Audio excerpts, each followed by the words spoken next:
Friday the Southern Band. Charges on the beat. On the spoon to get your information. On the spoon to be part of our discussion.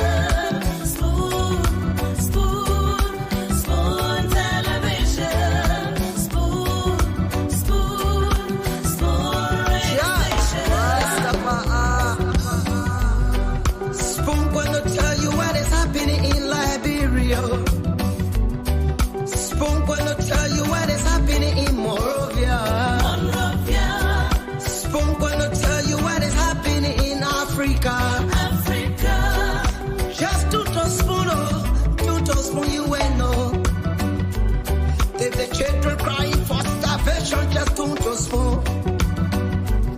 You want to get a news update, brother, to spoon. You want to know what is happening in Monrovia, to spoon. Politicians want to make their decision, just to spoon. You want to know what happening in the ministry, to spoon. To spoon. To spoon. You from Vonjema, Maryland, to spoon. To spoon. If you eat kepa, gradually, my brother, to spoon. You got a spoon TV, you got a spoon radio, to spoon. To spoon. You wanna get a news update, to spoon. What? Yeah, Rastafari. Kilibamba, kilibamba, kilibamba, kilibamba, kilibamba, kilibamba. What I want? Yes, what you got today? Spoon TV. Spoon. Yes, what you got today? Spoon. Beseku. Spoon TV. Spoon. Ba. Spoon. Skibidi dabado. Spoon TV. Spoon Entertainment.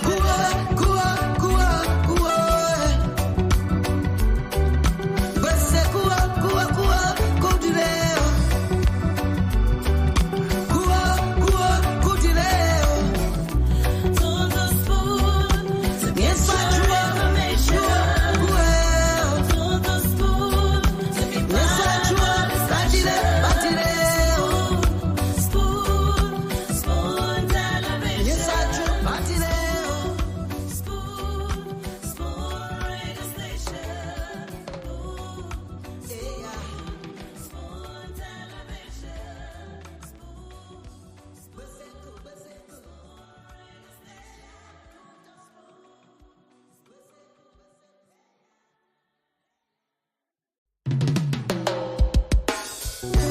Yes, I. A special one from the CEO, Stan Tony with the spoon. And your boy, Friday the Southern Band. Charges on the beat. On the spoon to get your information. On the spoon to be part of our discussion. Spoon, spoon, spoon television. Spoon, spoon, spoon radio station. Spoon gonna tell you what is happening in Liberia. Spoon gonna tell you what is happening in Monrovia. Spoon gonna tell you what is happening in Africa. Just to spoon you will know. If the children crying for starvation, just to spoon. You want to get a news update, brother, to spoon. You want to know what is happening in Monrovia, to spoon. Politicians want to make their decision, just to spoon. You want to know what happening in. Okay, so we'd like to say welcome again. Welcome to another edition of the program. This is Spoon Talk Of course, we are here again live across the Spoon Network. Spoon 107.5, Fabric 101.1, Super 95.5. And we want to say welcome to another edition of the program. Thanks for joining us. This is where Liberians get the news. This is where people, the folks gather every single day to get authentic information about the happenings across the country. So, welcome. We are here again. My name is Nelson Collier. We are live across the country on several radio frequency, thanks to our partner radio stations across Liberia that are always relaying the program. As you know, we are live on Spoon FM 107.5. We are live on Fabric 101.1 FM. We are live on Super 95.5. Many thanks to Trust FM in Bombay County that's always relaying the program. We have Gibi FM in Kakatama, Gibi County, Trend Radio 104.7 in Grand Crew County, and of course, Premier FM in Bone County. Many thanks to the other radio stations that will sometimes relay even without telling us. It's a great thing to be here again on another edition of your favorite show, Liberia's most followed talk show on radio and online. The Spoon Talk is back on your radio. Let me quickly welcome our folks across the internet. As you know, we are always streaming live on Facebook and YouTube. On Facebook, we are live on Spoon FM, the Spoon TV. We are live on Fabric TV, and we are live on Super TV. Thanks to the folks on YouTube, we are live on Spoon Talk Live. That's our YouTube handle. It's a great thing to be here again tonight to talk about Liberia. So, a lot happening in the country, so much to talk about. The CEO and the rest of the team, they're getting set to come on to bring you up to speed with all of the happenings in the country. It's going to be a fascinating show tonight. Kindly share the program as you come on, share it across all platforms, and let's get ready to have a good show tonight. Let me bring on Mr. Dwalu. I see Mr. Dwalu is already. Oh, Okay. I think we're much better now. Yeah. What's going on? Hopefully the people can hear me. Everybody can hear you. All right. You're welcome to the show from across the country. Come, let's talk Liberia. Let's talk about this great country of ours. Wherever you are. I see Dolo here. Dolo Oscar. Welcome to the show, sir. Everywhere, man. Y'all come. Let's talk Liberia. Momo T. Johnson. Mr. Johnson, welcome to the show from across this great country of ours. A lot's happening, as Nelson pointed out. Well, our email is and our goal. We want to talk about it. And hopefully somebody listens and we can fix it. Make it better. Yeah, that's it. Yeah. So it's indeed a great thing to be here. Mr. Dwalu, you want to welcome your people? Yeah, let me welcome the people a little bit while we still wait for these guys to come on. At least I see Alice Bond. Welcome to the show, Sam T. Kennedy. Mr. Kennedy, how are you doing, sir? I see Yvonne Hayes, Beatrice Craig. Welcome to the show, Maria Bimba. Former MCC, Lucretia Verdia. How are you doing? Man Janet Son. Mr. Carson, Bill Carson. Welcome to the show, sir. Toga D. Richards. I see James Andrews, Morris Johnson. Yeah, welcome to the show, Margaret. Welcome, Vonnie K. Sherman, Fonanti cousin. What's going on, my man? You president? Say Sir Morris, Sako Morris, actually Sako Wally. How are you doing, sir? I see Berlin Green, Madam Green. Welcome to the show. I see Vinicius Morba, Emmanuel Akwe, Ruby Kilby, Byron G. Taylor Jr., Poka Kofi Brown, Mr. Brown, Obadiah Cooper. Welcome to the show. Over here, I see Famata Foley. How are you doing? Emmanuel T. Dombo. How are you? Anthony Fala Suarez Sr. How are you, sir? Abel Kanga, Joanne Sewon, Lee Dunso. I see Othello Dillon. Mr. Dillon, welcome to the show, sir. Keisha Moet. How are you doing? Moore Goldwyn. I see Khalifa Conan. Yada Johnson, Morris B. Neminin, Labe Tita Hope, Tukba, how are you doing? I see Skia J. Masakwe. Everybody, man, you're welcome to the show. Y'all come, let's talk Liberia. There's a lot to be spoken about, Nelson. If the guys are not here, let me just cover something very briefly. I want to talk to you guys tonight about passion. Um, I was actually it's a quick story. Many years ago, I think the year was 2000, 2005. I had a guy who would play chess together in the park. I would go to the park, he would play chess. This guy was a massive philosopher. He gave me a book on this Dutch philosopher, Soren Kierkegaard. That was his name. He spoke about passion. And I want to speak to you very briefly today here. And what I want to talk to you about is this. I mean, this is a great philosopher. Look him up. He's called Kierkegaard.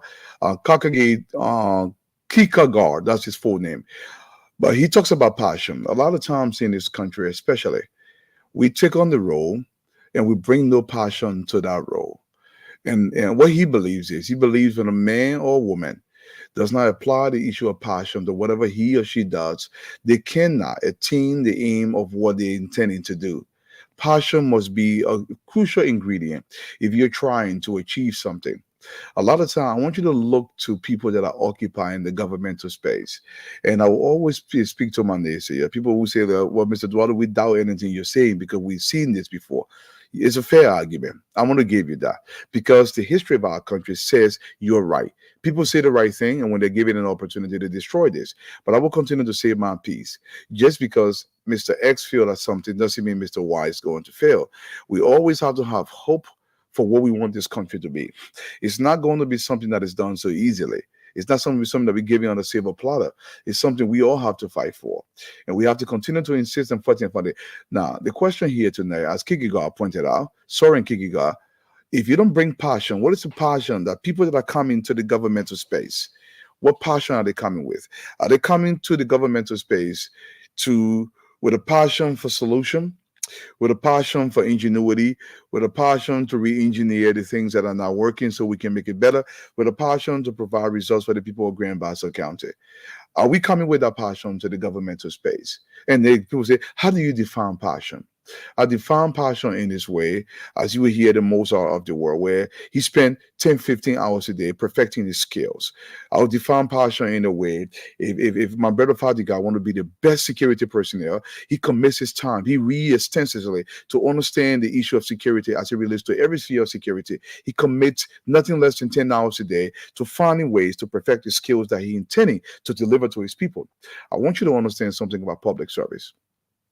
It is a higher calling. It is a much higher calling. And you have to commit literally everything to it. It is not a place to come to earn money. I firmly believe if a man wants to come to the governmental space in a higher echelon of the government, he must be at a certain position in his life where with or without the government position, he can still maintain the standard of living that he has. If that man meets that basic benchmark, he would deliver at a higher level than somebody who has not met that because their intellect has not risen to the level of production. When you say this, people get angry because you are not supposed to say something. But I'm a different breed. I would say what I believe would transform my country. Some people are going to get angry along the way, but if the smart ones would take the recommendations we gave here, they would tweak it to fit the mold that they are trying to find the result in the direction that will transform this country. We can't continue to do the same thing, guys. We have to think outside the box, bring passion as described by Soren Kierkegaard, and say, listen, this passion that I'm bringing to agriculture, I want to make sure my county, my focus will be pepper production, for example, and I will make sure I catapult Liberia into the echelon of the higher pepper producing regions in the sub-region. That could be your passion. Develop a passion, but let that passion benefit the society as a whole. My brother Fadiga, welcome to the show. Thank you, Dwalu. I like you should go on one of the TED show and do some of those motivational speeches. But Liberia could use some of those speeches. Dwalu, this is a very different country from what we left here. I don't know.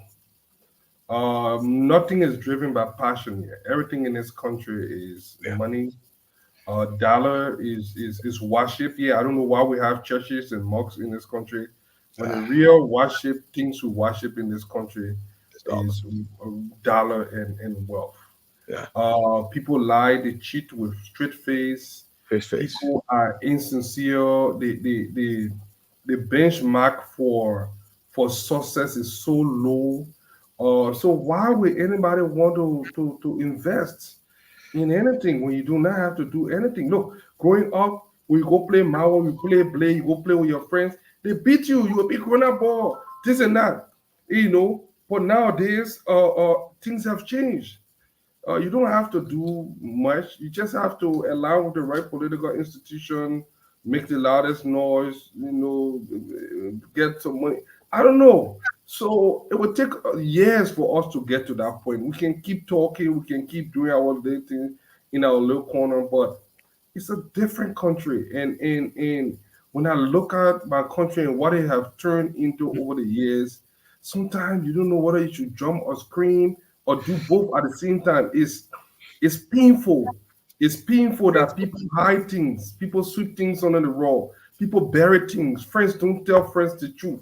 People know the truth, they hide it. But I will say something here tonight that will shock people. And I will wait the right time, I will say it. And I don't care how people feel.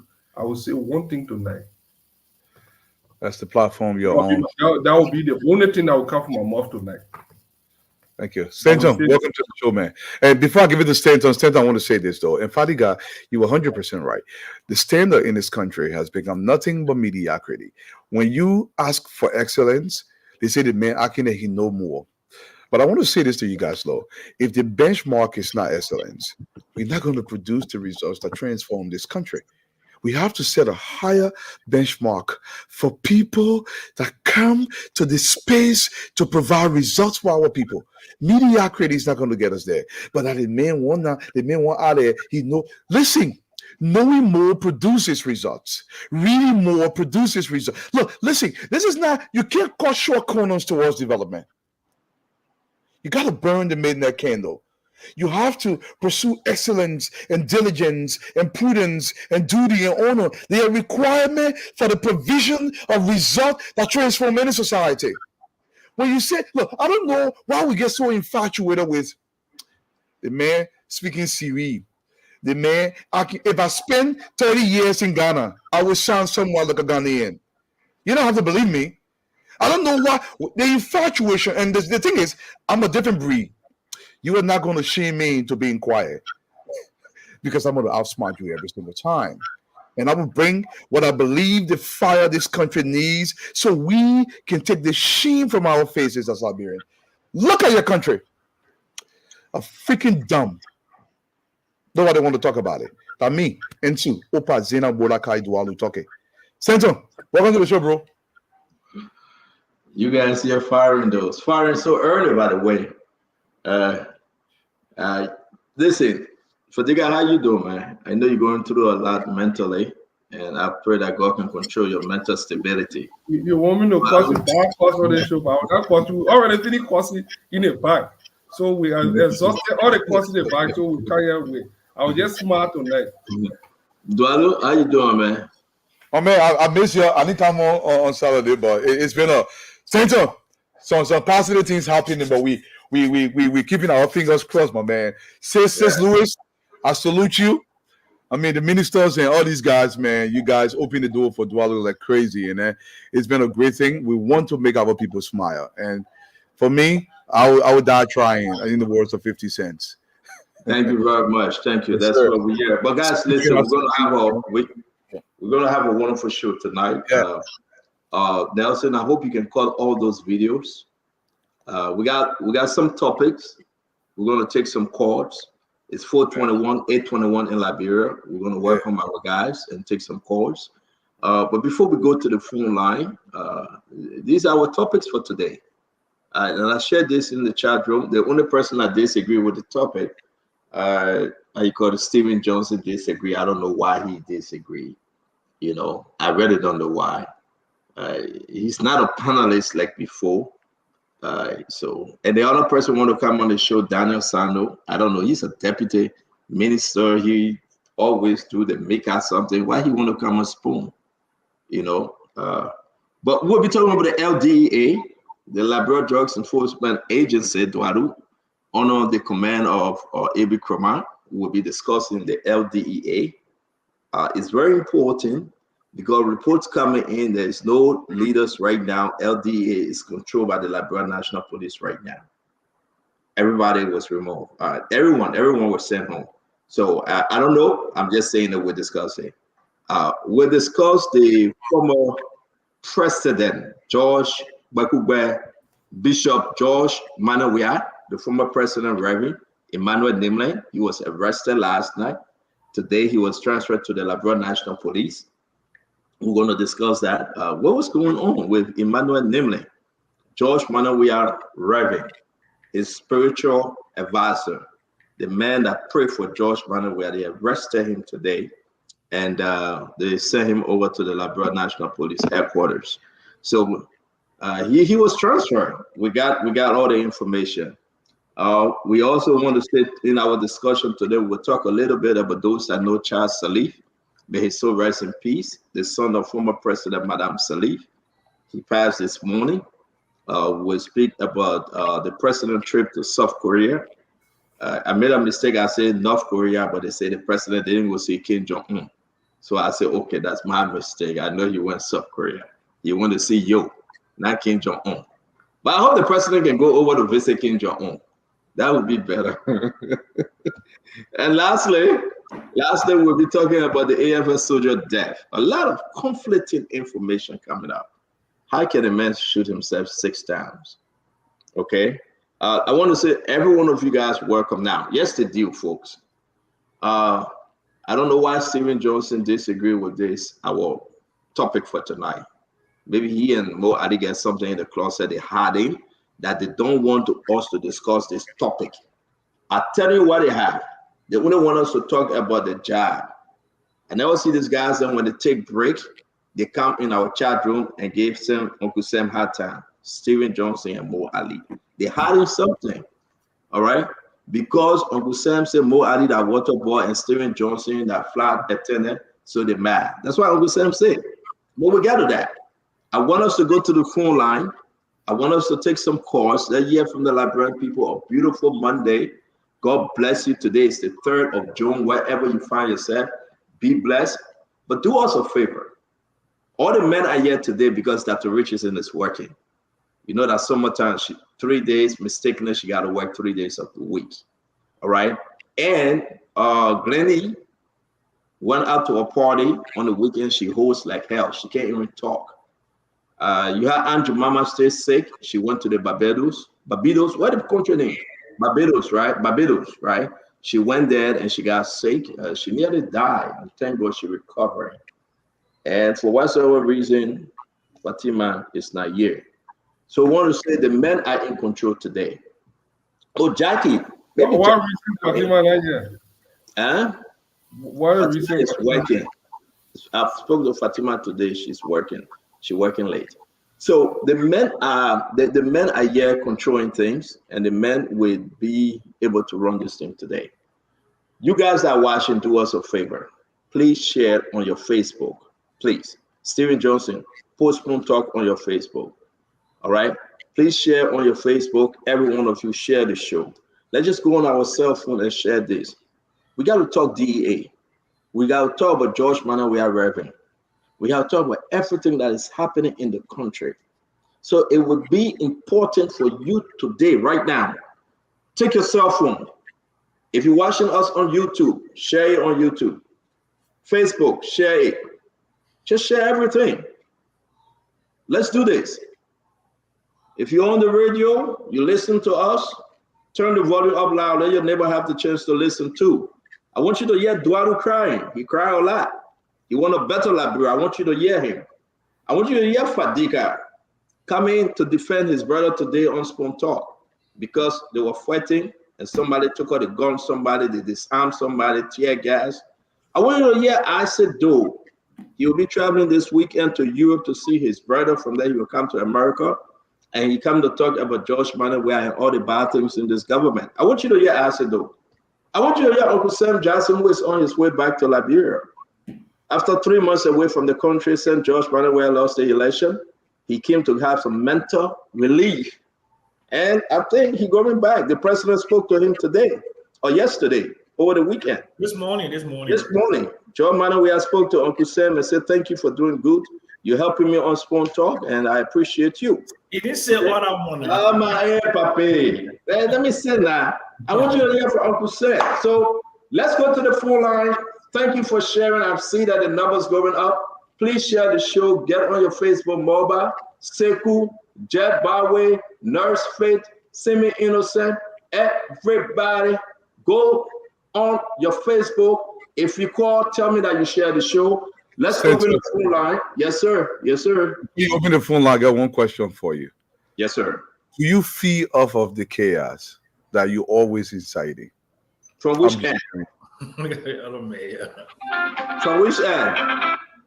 Well, Eric, you got one end? I like your question, right, Eduardo.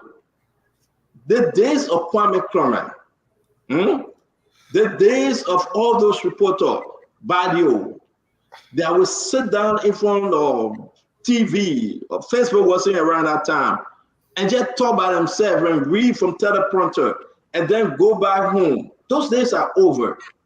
Till we can mix the news with some drama. To me, I would never feel happy coming over here.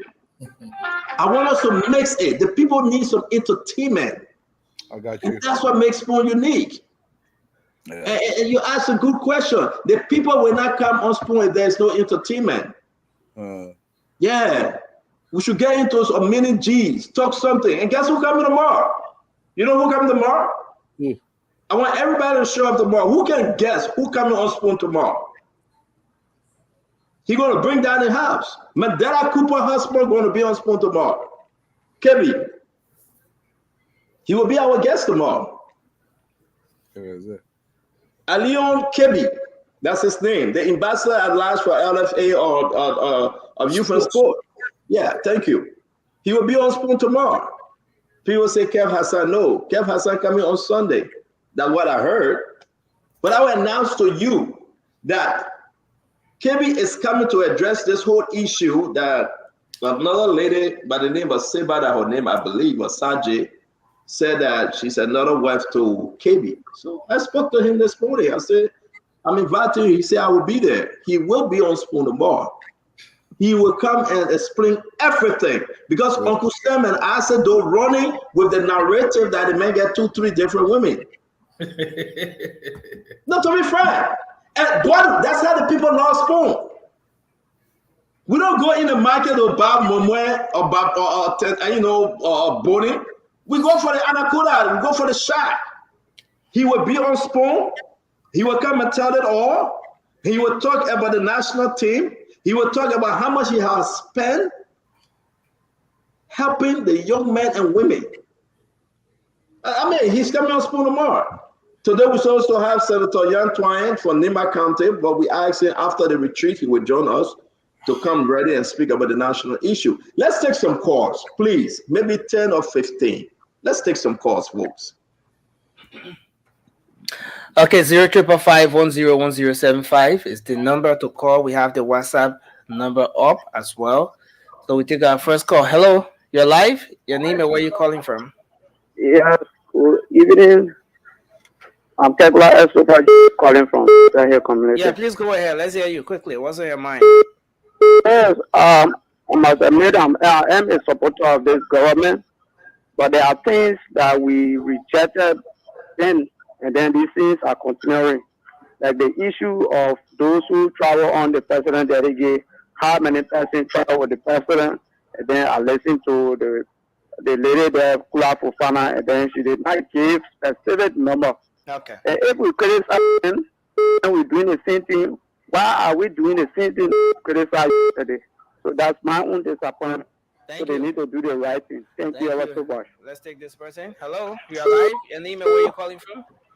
From district number 3, my name is Juan. Okay, go ahead. Good evening, Honorable President. Well, this evening, Mr. President, I want you to please listen to me.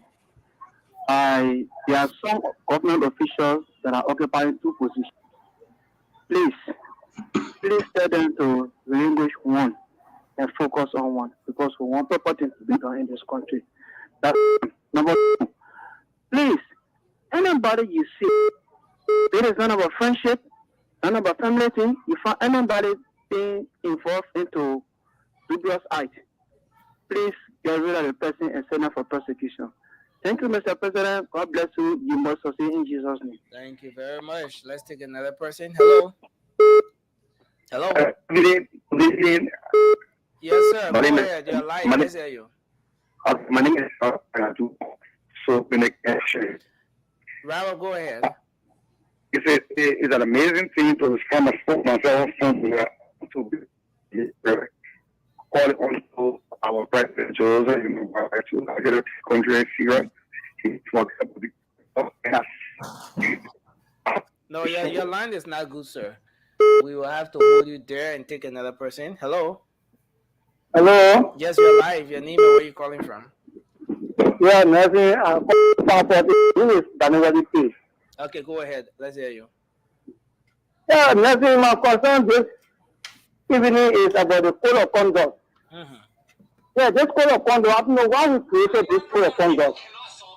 But the code of conduct not even benefiting anybody, especially the government officials who take power. They don't want to enjoy this code of conduct. Who don't have people?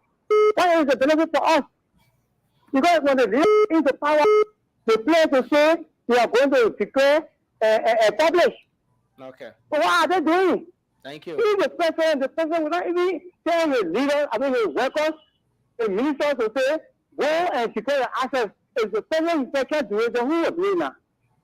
So it's a question for us who will defend the access in the country, yes, so that the job will be benefiting. They will not be able to enrich themselves. Thank you. Thank you very much. That's what you there. Hello. You're live on the show. Go ahead. Hello. Yeah, go ahead. You're live, sir. Let's hear you. Hello, Nelson. My name is Walker S. Bakana, and I'm in this Jeanette from 20th Street. Okay. Go ahead. So, I would like to speak to the president regarding the two top officials at the Labor Jobs Enforcement Agency. You know, that institution is one of the institutions of concern where they are there to fight jobs. If these two officials will be fighting each other, I think the fight against jobs will not yield a positive result, because we expect that the president will appoint people that are intelligent, responsible, that should respect each other. This is not about power struggle. It's not about showing who has power, who can do the Liberian people job. It should be the first and foremost concern. Thank you. Not fighting or struggling, or maybe someone want to show that they are closer to the president, or someone want to show that they have more power in fighting drugs and other stuff. Thank So you. that is continuing to be happening. We're not going to use the referee result. Thank you very much for your input. Let's take another person. Hello. You're live. Let's hear you. Can you go ahead? Hello. Okay, we'll take this person. Hello. You're live on the show. Go ahead. Yes. I am Kuku Waterbar. Hello. Yeah, what about you're live on the show? Let's hear you. Go ahead, sir. What's on your mind? Yes, I call for 2 points. Okay. One is to talk about the DEA boss, the two DEA bosses, and that I can say that is something looking a little bit positive. But just like they just have to put their two fingers together and see how they can work together. But Okay. two of them have a very hard fingers that they want to work with. If one person brings their thing down a little bit, they will be able to work together. Thank you. And the second, I want to speak to the president about the yellow machine. When he brings out 285 pieces of yellow machine, he will be creating almost about $25,000. So let you think about that and let that yellow machine come. Thank That's you what I very want. much. Let's hold you there and take this person. Thank Hello. You're live. Your name and where you calling from? Yeah, hello. Can you please walk away from a radio, please? One thing I want to touch on, Dwalu and Fadiga started on it. And when you are in a country or in an organization wherein there is things that are lacking of mentorship, it gets problem. Because mentorship goes two ways. Either you the mentoring and the mentee give you his own way to understand, and why he giving us advice to them to understand from them, but they cannot learn what you know, but they can derive their own idea from yours so that they can live and sit by themselves. It's just the same as drug enforcement agency era. Thank you. They are both parties are singing I know more than you, this person know more than the others. So it begins a lot of problems. And it is not good for our country. Thank you very much. So that's Let's hold you there and take another person here. Hello. Good evening. Yeah, you are live on the show. Go ahead. Let's hear you. I thank you for the show. I call from District 6, Masurado County. Let me say this. For the people that want to be in nursing, they're getting too much for the Liberian people. I'm not saying 40 cars in a boy is supposed to be making confusion all on social media. It's wrong. What they are doing to DA is making all the feedback about them. They are not working as a colleague. So I want to call on Farika, your boss is your boss. Please try to respect your boss. I think the thing that happening to DA, when they are not able to handle it, nothing that the president just decision to fire them. Thank you. They are not doing the right thing for the Liberian people. Thank you very much. Let's hold you there, sir, and take another person. Let's now go to the WhatsApp and take some calls. Hello, you're live. Your name and where you calling from?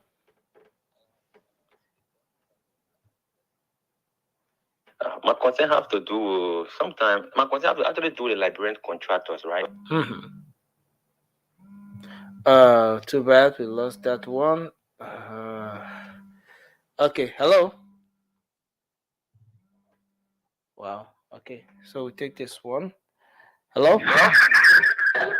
Hello? Yeah, please go ahead. Let's hear you. Yeah, sorry for the feedback. Yeah, I'm Mohammed S. Formula and I call from District 14. Please go ahead quickly, sir. Okay. My on the WhatsApp line, please hold on. My question have to do with the pronouncements of one of our friends called Imara Ban, that he called him from the president office to him to recommend somebody to our district that would not know that Leif Kema resides somewhere around Broadway to make commissioner to our district. Which district are you talking about? Hello?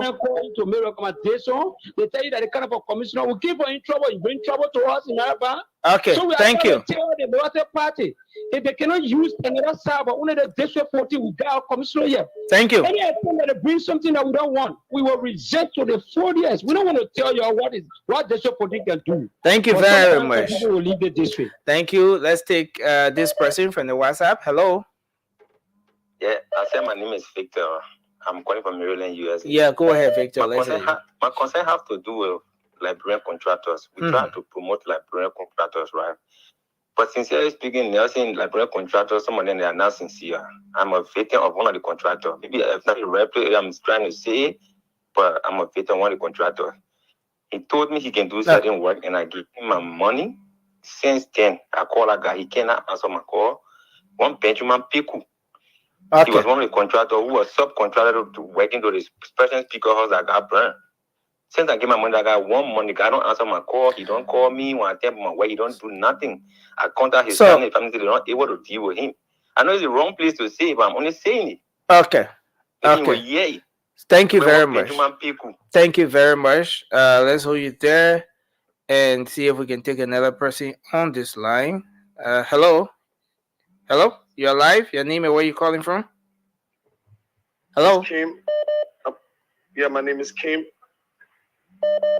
Yeah, please go ahead. You're live. Yeah, my name is Kim. I'm calling from Dubai. I want to appreciate you guys on Spoon for being very transparent to the Liberian people. And then as respect to the power struggle,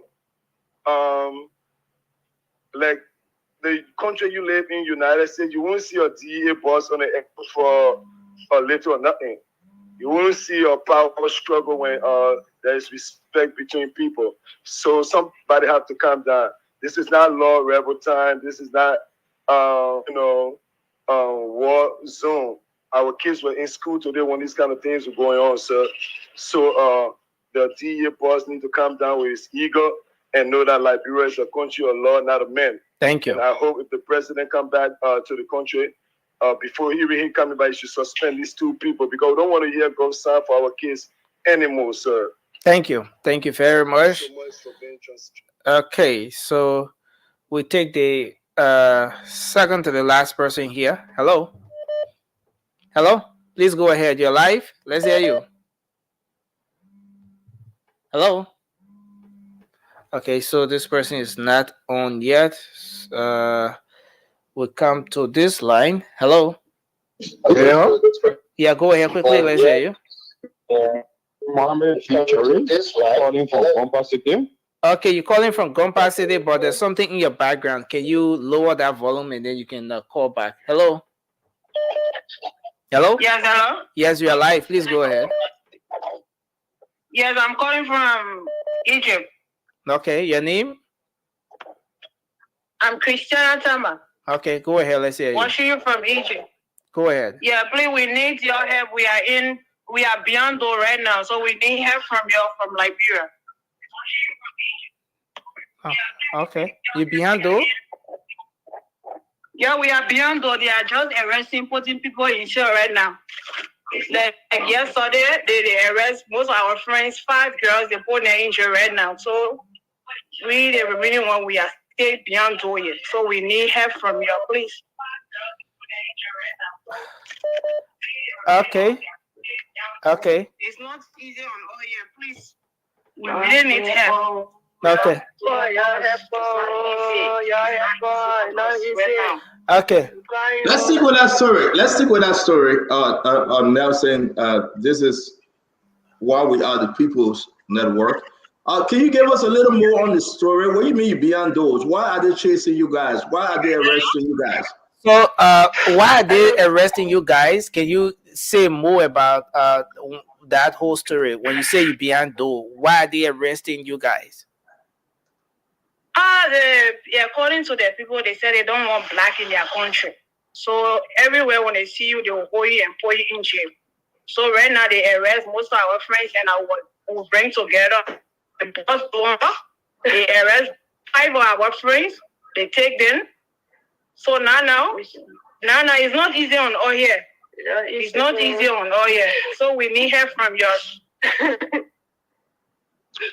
Okay, so I believe that everyone. Can you hold on a bit? Just hold on a bit. Dwalu, I think everyone listening to that. What's your name? What's the contact information? Can we get something? Maybe we'll help reach out to the foreign ministry. People are listening to you. Can you give us something? Your name, the contact information, or can you text it to my number? Yes. Yeah. So can you text your name and contact number to the number on the screen? The 609 plus one. I will text Yeah, you on plus WhatsApp. 1 609 649 4206. Just text Do that. Are you guys a student? You guys are students, or you're just living in Egypt? Are you guys students or what are you doing in Egypt? Yeah, we are students. No, for here we are not in school. They bring us here. They told us that about school, but we didn't know they didn't put us in school. So right now we are doing housework. Even so, madam, it's not easy on over here. We just came down. They come and bust door on all the arrest most of our friends. So now we need help. We want to go back in our country. Okay. All right. We take the information. We'll try to pass it over to the necessary. Yes. Yes. I mean, Dwalu, let me start with you. Those of you that called in, please, again, this is the reason why we asked you to share the show. Thank you for sharing. Please share. We will pause with the calls. Nelson, I'll send you all the information. Please start to upload them, name them, upload them, please. I'm sending you more. Dwalu, let's start with the Egypt thing. We didn't know about it before we go in our conversation. The busting doors, they don't need blacks in the country. We know Egypt is in Africa, but there you have it. They're chasing Liberians. Yeah, but Stanton, let me be frank here. This is quite normal. Now, we need more detail to see what's going on. I'm actually trying to look right now. Obviously, it's not going to be published right away, but this is quite normal in these Arab countries. This is not unusual. It goes back to we fixing home so we can get dignity here at home, because you're not going to get it elsewhere so easily, especially when you go to those Middle Eastern countries. It's quite common. The problem here is they can be very, very aggressive. It doesn't matter where you're from. Personally, I think when you are in these locations, and can you hear me? No, I'm sorry, tell Nelson to face your audio, please. Can you Yes, say Nelson, something? I hear you. Yeah, you're good. You're good now. You're good. Go ahead. I said this is not unusual in these Arab countries. Like I said, we need more details what's happening. I'm actually searching in there right now to see if there's anything there, but there's nothing so far. I'll keep looking. But it's not unusual. It is common. It happens all the time for Morocco. Even with Air Morocco, there are reports that came out of Air Morocco, especially when you're in Casablanca and other places, the way you are treated. It is not unusual. They want you out of the country. This is common. It goes back to fixing this place so we can have dignity here in our own country. And the preference should go to Liberians in all things. In all things. This is our heritage. This is our country. Because I don't care where else you go. You can keep going to these locations. They will treat you like fifth-class citizen. They don't care about you. Thank you very much. Let me say this, Dwalu. I will mention contact. I believe the name is Miriam Sandy, S-A-N-D-I. Miriam Sandy. I believe she's the contact. She's a mention a contact individual there. We're trying to reach out to her and pass this information because we know Sarah Besler Yanti and the president, they are all in South Korea. But we'll do our best to pass the information on. I thought they were students, but she said no. We need to get more information on the story, like you are saying. But Liberians, that's it there, though. That's what makes Spoon important. We reach all over. They are calling us from Egypt to need help. If you have family member in Egypt, please reach out to them. Let's try to help. This thing took place in Ghana, and now the story that the folks, the returnees, are back home in Bon County. But they are complaining that their conditions are deplorable. We'll discuss that later. Again, welcome to Spoon Talk. Let's do that which is right to talk Liberia. Thank you. Let's do our 30-second intro before we get into our topics, please. I'm going to go back to you, Dwalu, your 30-second, Al Hussein Fadika, Uncle Sam Jackson, and Azedo. Yeah, our 30-second. For those of you who are out there, like I said, we have more to the story. I'm not suggesting that she's lying, but we can just take things at face value, guys. We have to check behind it. But like I said, I know from many reports from this Arab location, this is normal. They just come after you. They want you out of the country. But at the end of the day, it goes back to fixing this country. For years, for decades, the likes of Samuel Jackson, they have just spoken about this issue. Hate him or love him. But the push to fix Liberia is an old age problem. But would this problem be addressed? It falls on the lap of the current government officials. You got to fix this place. We have to fix home. Sentiment. Thank you very much. Can you tell your producer to pick up his phone? Thank you, Dwalu. Fadiga, can you? Well, let me just touch a little bit on that Egypt thing. I don't know. It's hard with this story. Sometimes it's very difficult to really know what's going on. Like I said, the more detail we get, the better we can help them. Because I always believe, maybe it's my media sense, that there are so many sides of the coin, even though these Arab countries are notorious when it comes to these things. But it's good to get all the facts, and then so I hope the government reach out to them and do something. I also want to agree with Dwalu. We're just 5-point-something million people in this country. There's no reason why anybody should be poor in this country. I mean, $5 million we spend over. Sometimes it be I feel economics in school. So for 5 million people, our national budget, maybe we just get everybody 1 million. And not even citizen, even the typical Liberian citizen said it's not even 5 million good. Everybody problem solved, right? But I'm saying this to say that we have enough money to go around. It's just that it's hard. Even the people themselves have not realized this. So they ask for less. They sell themselves for less. Dwalu, I think that we need to start a class, a mentorship organization that will just go to school, teach, start reorient. You know how we grew up, how we have people talking to us. Let's start it. I think that's the only way, one child at a time. But this country, we are losing this country, whether it's drugs or all those different things, mental health. We are losing the soul of this nation, and I see it every day. Stenta, I was giving back to you. Thank you, Fadiga. Uncle Sam, welcome. Yeah, thank you very much, guys. I hope you all had a great weekend. Spending my last few days here, getting on my way back to the motherland with a lot of trepidation and unknown. But look, I had a lot of time to think this weekend about Liberia. The country needs to settle down. It just needs to settle down. And we need to have the best and the brightest to run the country. That's all it requires, the best and the brightest. I mean, if you have people, if you don't have a meritocracy where the best rise to the top, you don't have a country.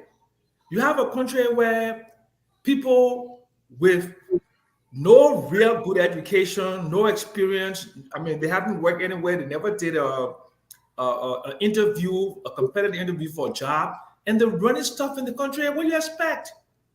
Okay. And the other thing is the psychology of the people. And we need to talk to people like Dr. Richardson to find out what is it about the Liberian psyche that makes us to accept the mediocrity that we do. I mean, they just make excuses for every single thing. It's just really baffling, you know.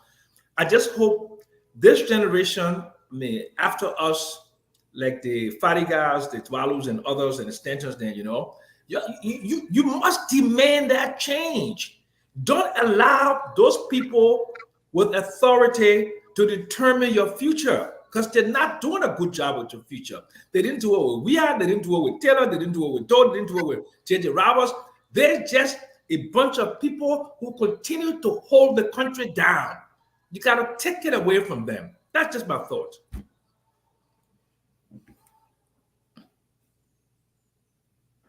Minister Doe. Yeah, hi. It's good to see everyone on, and good to be back again. Hi to our listeners. Hope we all had a great weekend. Like people have always said, Liberia above all else, the country is number one. This is where we've always been, and this is where we'll never get reported from. I listened to our sister who phoned in from Egypt, and I was a bit disturbed by what she was saying. Let's hope she can get some form of help there. I'm not sure, like Hassan said, the real story we need to understand exactly, because we know of others who are in Egypt, and such things have not been thought about. But again, you can't root it out. We always want to call on our government, because the first order of the day for a government is the well-being of its citizens, regardless of where they are. And so hopefully we will get them connected somehow so they get the help that they need. But again, as always, we are here every day, every time, with our energy, our resources, our time to talk about Liberia. We may not all agree, but there's one thing I know we are always thankful. As to how it's run, that's where we differ, and we'll always be able to set our path. I'm very sure if we live in a country, unfortunately, that has been since gone from January 2022 now, where the views of others are respected and incorporated. I'm thinking we'll have a better country. No one can know it all. It is not possible. But today, it's only saddening that we have one group of people who have the thinking that they know all. And of course, they will always result to nothing. But always good to be on. I said, Doe, thank you very much. Thank you, guys. The women left us with this thing. Let's try to do justice, and let's speak to the issue. I'm waiting for today. It was last time my phone rang, and the first thing on our plate before we get to LDA, the Reverend, the spiritual advisor Dwalu, to the President Joseph Yimam, the former President George Manawea. He was arrested and taken to the Zone 8. I reached out to authorities. Some of them didn't know. His name is Emmanuel Nimlin, Reverend Emmanuel Nimlin. I think that's the name. I said those should know him. He served as the spiritual advisor to President George Manawea. He ordained President Weah. He blessed President Weah. He was a spiritual father to President Weah. The accusation that they accusing him, of taking $640, $750 for folks to go to Australia. Imagine the accusation, and I thought it was a joke. He took money to almost 90 individuals. We have videos that we'll be playing today. We have pictures of he and Josh where I'm not accusing the former president, but imagine that Samuel Jackson will agree to me when I spoke to him today. He said it's bad for President George Panawea. So, Dwalu, let's stick to the conversation one at a time. Uncle say you're coming, but give me spot check. No, I'm saying nothing. I'm saying nothing. Yeah, that's all right. So, and Asido agree with me. Asido said this embarrassment to the president. After 6 years serving as spiritual advisor, this guy is caught in some kind of deal, and now he's in jail. Talk to me before we start playing those tapes, Eduardo, please. It was Friedrich Nietzsche who said this. He said, God is there, God remains there, and we kill him. Let me repeat. Friedrich Nietzsche was a German philosopher. He says, God is dead, God remains dead, and we kill him. The issue of morality that we were just talking about, Father Guy and I, before the show started, is what this boils down to. Anybody can become a pastor in this country without any substantiation of any kind. God called the men are men of God. When you talk it, they say that, man, we are a Christian nation. This is a Christian nation. But everything is mediocrity. When you talk about excellence, like Bajas talking about meritocracy, the men want to talk about book. Book matters, folks. It does matter. When you take look, this man was a very high-ranking official in this country. He's not the only first person, though. It's every single time because our people are looking to grab onto something. They will grab onto anything like a drowning person. Even if you threw them a snake, they will grab onto that snake. This is the society we've become. So anybody can exploit this country. The gaming shows that come to this country, they come out, they set up the game shop, they take money from people. Everybody wants to leave this country. And they justify for wanting to leave this country because they see no hope. Our officials are not creating any hope in this country, any direction for our citizens. When you talk it, they say the men want Allah no more. And here's the thing, I'll give it to you. The very people that will say, what are you talking about? They're sitting in a Western country, enjoying the malignity that's been provided by another man in that country. But when you talk here and you demand it for Liberia, they say it's too complicated, it cannot be done. Mr. Jackson is right. Find your best and brightest and demand that they produce and watch this country hit the heavens. Enforce the laws without any equivocations, without fear or favor. If it calls for execution, you execute them. This country must be made whole. And by the way, we have execution in our books. I call for this because it's necessary. From the Mao Zedongs of the world to the Lee Kuan Yew, the great guys out of South Korea, across this globe, the law must be brutally enforced without any compunction of any kind for this country to rise to its proper place. But you lay that day, anybody get ready, they pull and sorry on the car, anybody get chocolate, anything, you just leave it. God is there. God remains there. We killed God in Liberia. Mr. Jackson. I say this. The Bazaar no Boko, you cutting niche, man. I say, look. There was before I come to the issue of the revenue and the money. Okay, I'm just going to give a background. Liberia is the third least productive country on the planet. Out of 20 countries that are least productive on the planet, 17 are in Africa, and Liberia is the third. You know what that means when they say you are not productive? It means you are lazy. It means you are slothful. It means you're not thinking. It means the definition of intelligence is how a man deals with his environment. Okay?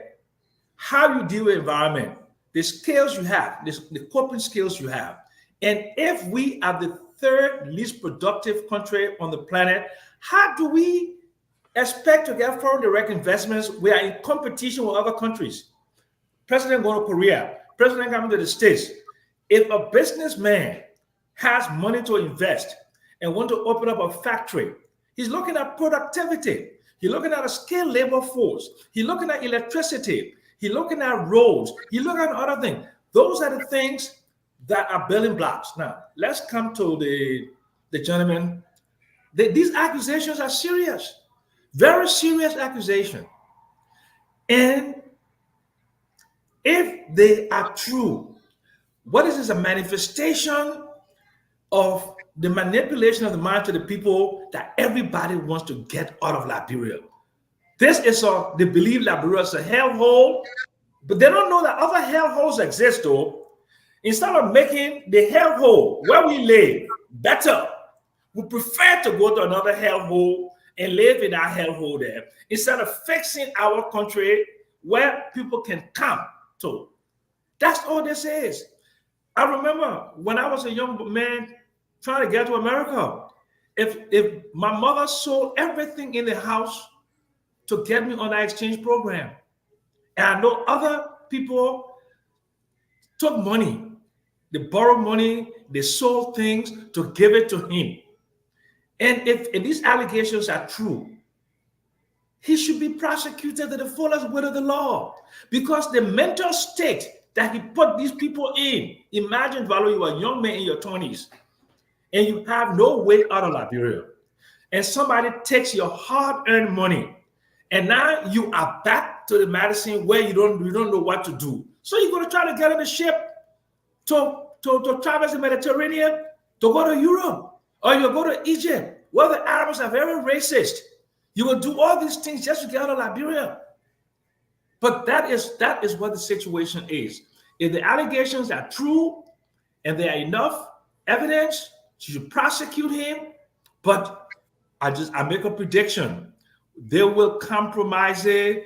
They will say he's a reverend and you can't put a reverend in jail. And therefore, let's compromise it, get him time to pay their money, and that will be the end of that. I bet you any money, mark it down. That man, if he's guilty, will never see jail. Never, never, never, never. Then my brother Jacks, though.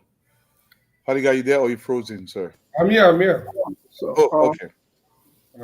Yeah, so you know what? I think Uncle Sam has said it all right. Now, let's not forget that we are talking about an adult, someone who knows right from wrong. I am not, just for clarity's sake, accusing the Reverend of being guilty of what he's alleged to have done. Again, it's allegation. It needs to be proven, and the requisite laws will take its place. But listen, when I was, watching some videos, going through it was funny. I started laughing. I remember a long time when I was small, I watched a Nigerian show where the guy came from certain other village and told the people he came from Europe. So he will carry them Europe, so bring small money. You could see the people, some of them going the coconut trees, selling their little coconut, some of them plum, some of them in the cassava farm, selling it just to raise that money, because their intent is to go somewhere else to improve their life. The children, everything, some of them even store their own parents' money. They give it to the young man. The next day, that boy went, they didn't see him nowhere. Like the people started. It was so crazy. And I started imagining, like, okay, is it a replicate of the Nigerian movie that I watched like many, many years ago? I'm seeing. But in short, not accusing the Reverend, allegations, hopefully it is not true, but let's assume that it is true. The Reverend knows one thing. Working with President Weah is one of the places where you should be very sure that you are good at, because there are absolutely track record of people who have been with President Weah for a long time. They were accused. President Weah said, go and fix your things and make sure you are free, you didn't do it or you did it. Let the law take its course. In this matter, absolutely the law will have to take its. This is not just about law thing. It's about people. Think about the poor people who did not have anything. Some of them could not even eat because they want to see good life. They want to improve on their life. They want to be able to help themselves. They want to be able to help people back to change the direction of their own life. And today, they are all left to wonder, okay, well, a little small money. I could have been doing my little gas business. I will be getting low profit. I tried to do this, and here I am. I thought it was evil. I thought it was bad. Now, on the assumption that it is true, I am hoping it is not. But this is something that has been around for a while. Some of us knew about it. We try to intervene, to ask. We've always been told it's not true. Let's assume it's not. If it is, the law should take its course to the fullest. Thank you, sir. Fadiga.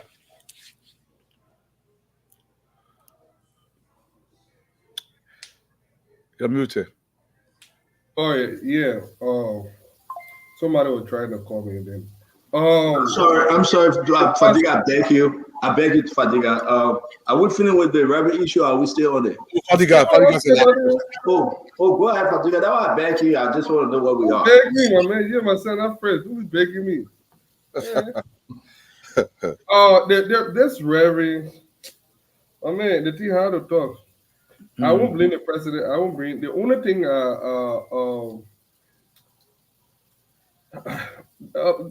I think God is getting fed up with this country because there's a lot of blasphemy that is going on in this country. A lot of time people play with the name of God, a lot of immorality, and I fear for the country. Not to go too much into the kids. Pastors nowadays, growing up, people rely on their pastors for a lot of things. Nowadays, the pastor themselves have gotten in on this get-rich-quick scheme. Our people are no longer investing in themselves. They are investing in holy oil. They are investing in prophecy and prayer, mother and daddy and something. How do you... And people believe the thing so much until people put it as banner. Look, so for me to see this pastor, it's not strange. I have seen worse. The only thing is he had close tie with the president, the former president, and probably a shoot at him for some time. But I hope he gets prosecuted. People in position of authority, especially religious people and people that have influence in the community, when they commit such a crime, they should be punished double. Because that exploitation, that's abuse of power. People come to you with problems. People trust you. Even in a hospital, they have clergymen there to pray for you. Even when they carry you to death sentence. In America, where they have this death sentence, they bring your pastor or your imam or whatever it is. But in this country, so it just says a lot about where we are as a country. Can you imagine if it's happening from a pastor there? We are not spared.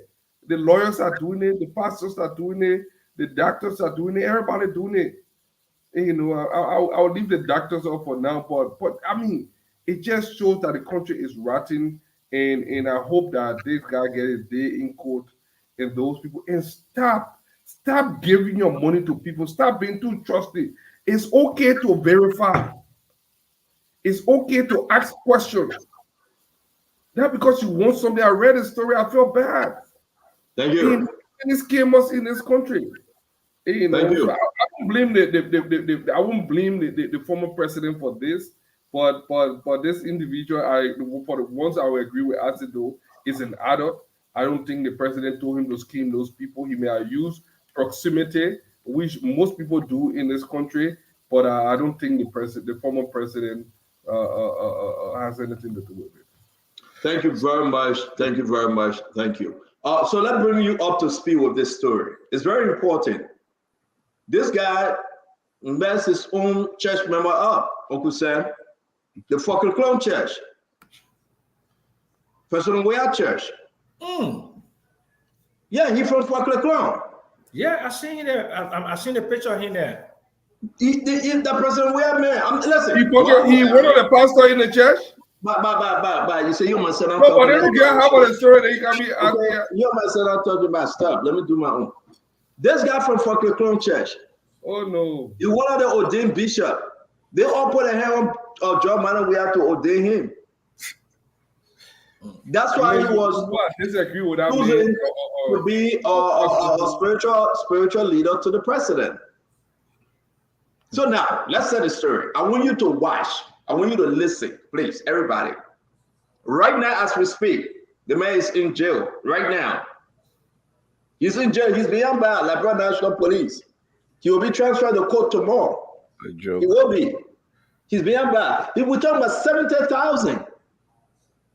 He tell people, say, can't give me your money, you'll go to America tomorrow. So let's play the first clip as to how this all started. We'll bring the video in. Let's play this. Let's play this. Maybe Christian, some may be Muslim. No, when I play that, I'm.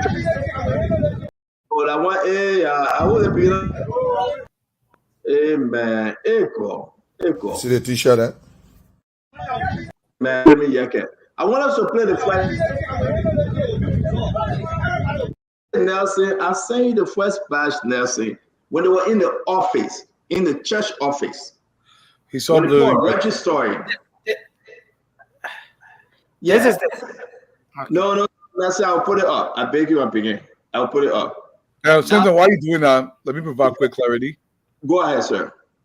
Okay, look, to the audience, there's some things you don't know. And sometimes when people talk, you think people just talking. Under Liberian law, we have executions. I'm saying constitutional ferocity. In fact, there's a paper out there. I actually wrote the paper. Google the paper, check it out. Liberia demands constitutional ferocity. This country cannot develop if we don't enforce the laws.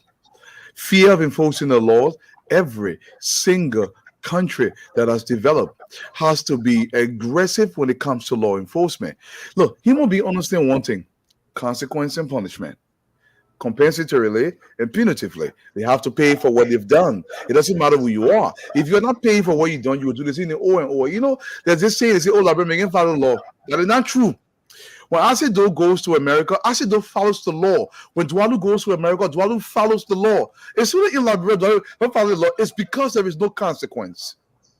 There is no consequence. Thank you. Thank you very much, Mr. Dwalu. Folks, it's in the room. When the Reverend Emmanuel, I see Asido shaking his head. Asido, what can you tell us about this Reverend? Is he in part of the Folklore Clone? All the members' money that he collected, they are all from Folklore Clone Church. Let me give you the chance to address it. Yeah, right. You know, see, like I said, that should not matter at all which church they're from. Even if they were not Liberian, they are human beings. You shouldn't be taking people. No, it does matter. It does. Well, it does.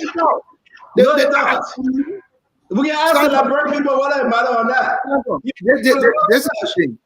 We cannot, if you want us to politicize this, we can. But if we want to be truthful to the issue, like I said, I'm not going to accuse the Reverend of being guilty. I want to give him that due, whatever they can give people in the court of law until proven guilty. But let's assume, let's talk on assumption that it is truth. Plain flat, it is wrong. Even if the people were in the church, outside of the church, behind the kitchen, in the kitchen, it is wrong to take people's money for something you promised to give them. Very poor people are that way. If you come to take Dwalu's money, it's okay, Dwalu's a rich man. But you leave Dwalu there and you go to poor people that can't even eat good food, that can't even, the people will struggle to get 500, 700, you take it, just on the basis that it is true. For me, yes, my understanding that most of the people are from Folklore Church. Yes, they are from the church. So why will you be using your church people? It's not the first time. There are many other churches who be hearing all of these things from. Why will we you be establish a father? Let's move on. He's from Folklore Church. He's from George Church. I'm older than He's from George Weah Church. He's from Folklore Church. The people wrote President Weah.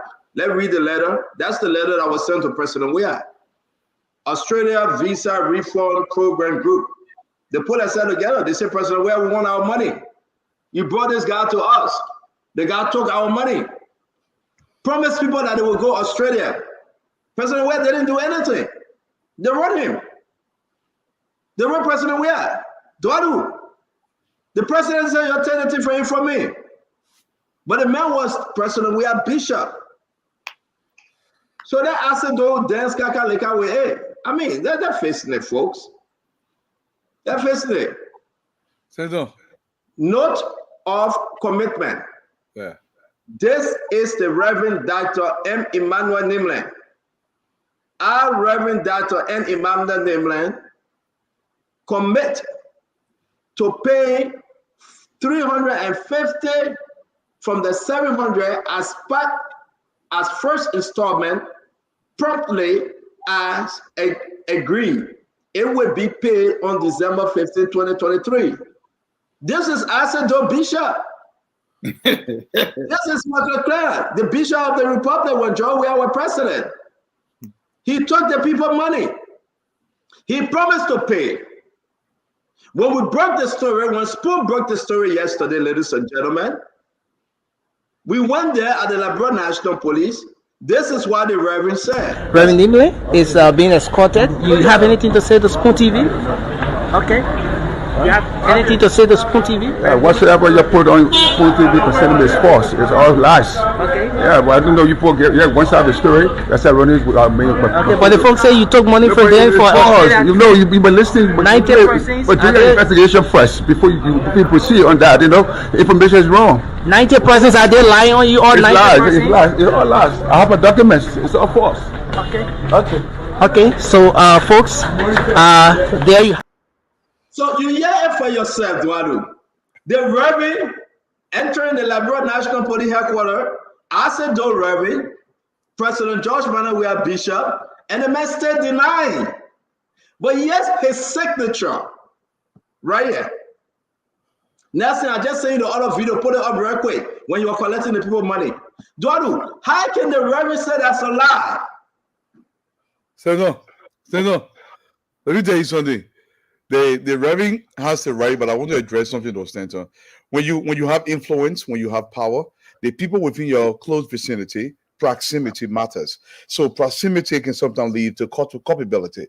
If I'm president of the Republic of Liberia, and the man that I bring near me, that man has some degree of trust to him. So if that man taking people money and you are in the know, especially in your Foklikon church, that means the president is equally culpable in the taking of these people's money.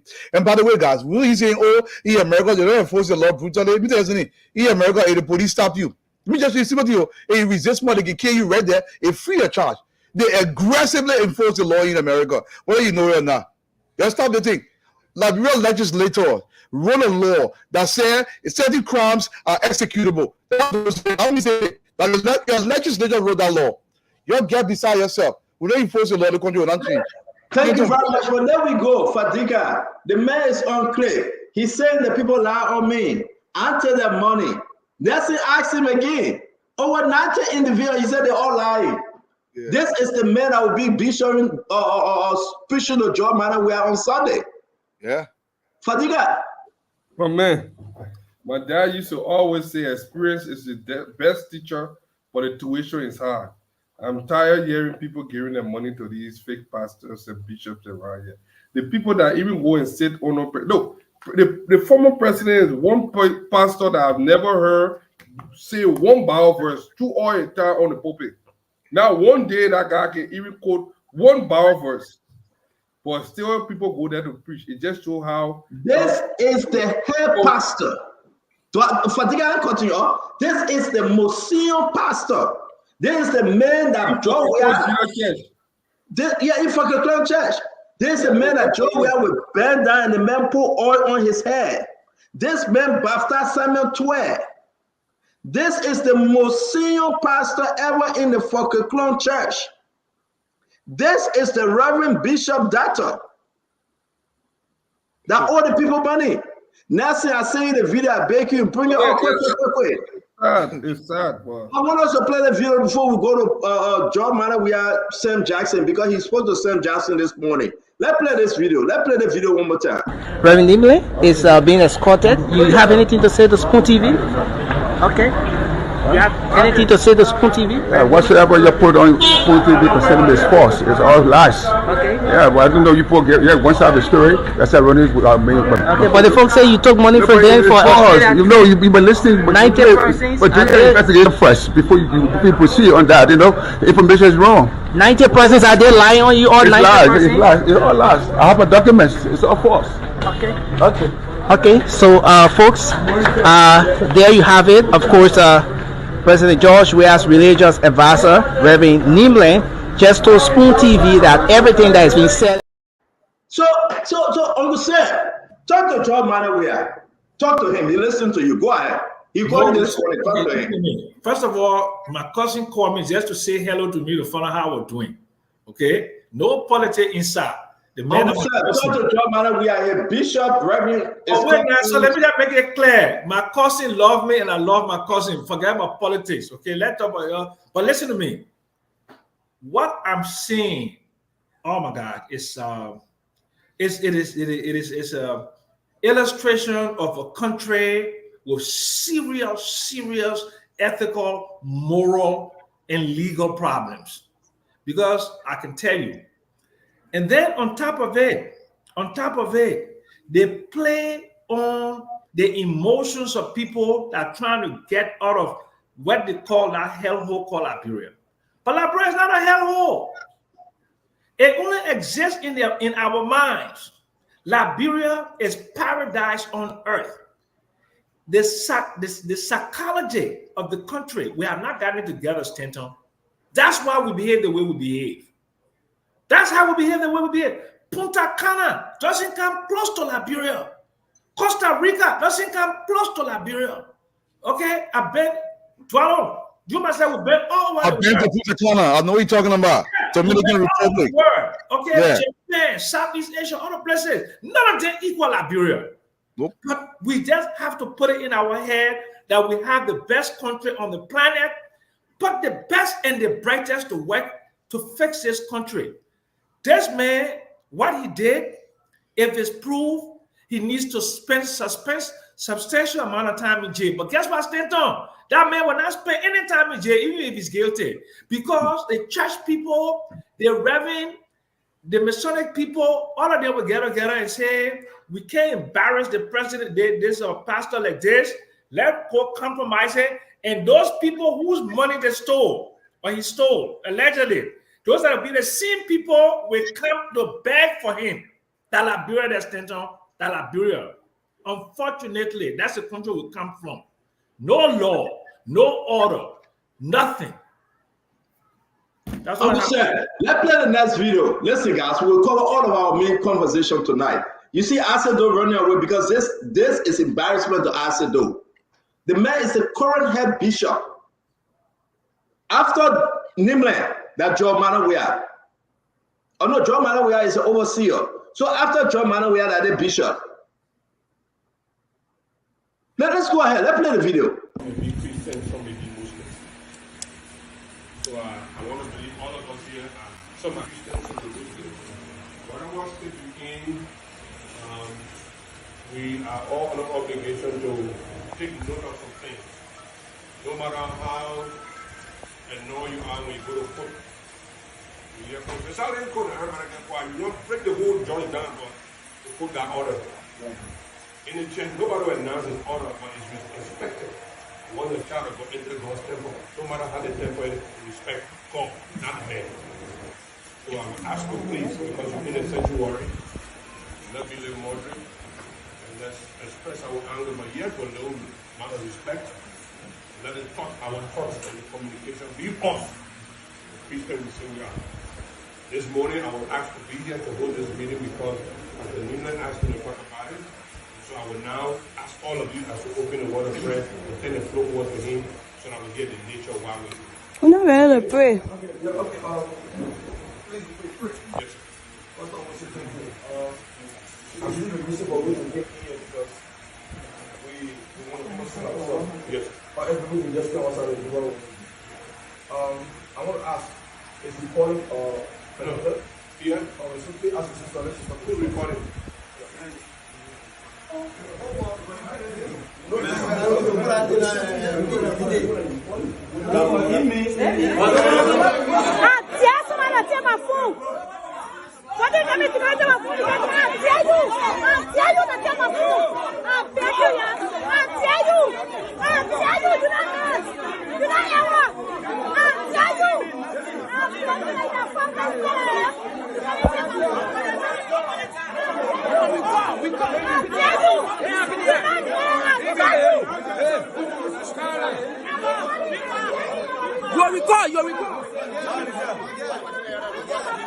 Guys, stop recording, yeah? But now you're understanding that. You're putting on. But nobody can be John and that's not taking off.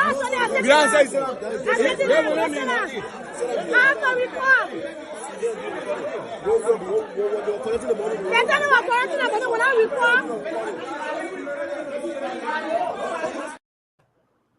You see? Dwalu, the message no recording. Stand up. No recording. I will play all the clips and all the video, and I will call some of the victims for them to talk. They were injured. We are church. What I said though, he's scared to come back. They were injured. We are church. The man telling the people how you collecting the money. I got the receipt. And the man said no recording. They won't beat the woman because she recording. Let me play the other video. I beg you. Y'all be patient. Let the team check. Let her in heat.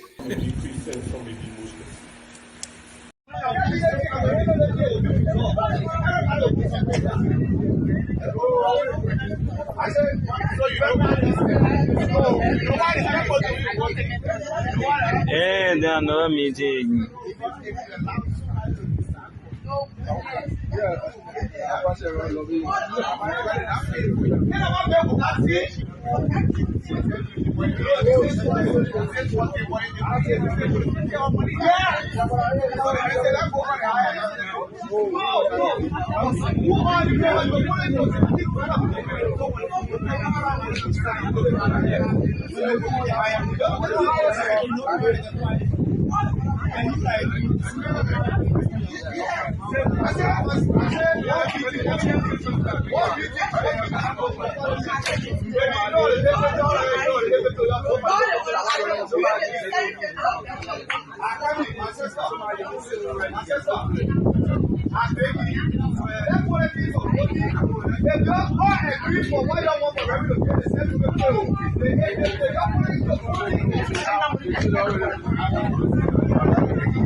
So we're going to do this thing little by little. I want you to understand this is the Forky Clan Church where George Manawea, the former president, where Asido, all sedition attend. The overseer that George Manawea, the bishop next to him, that Emmanuel Nimlin. We broke the story yesterday, right? That he took the people money, 700, 800. He will send them to Australia, right? Over 90,000. As I speak to you right now, he's dealing with the Liberia National Police. He had a meeting in the office, and I want you to look on the wall behind him that George Manawea picture. When they were putting this together, let's watch.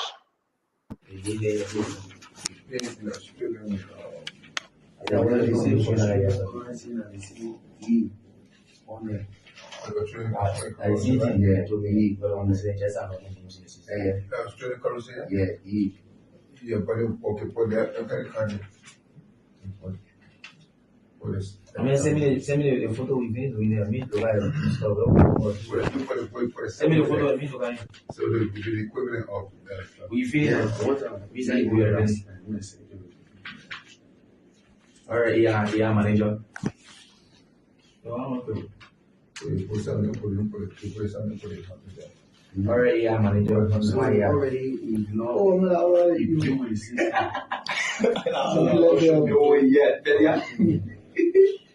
Speedy, already.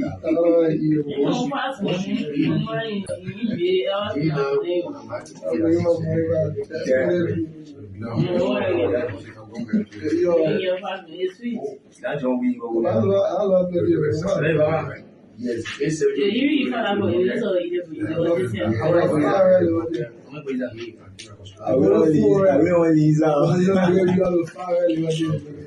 but I think it's not real. I think for the sis kid.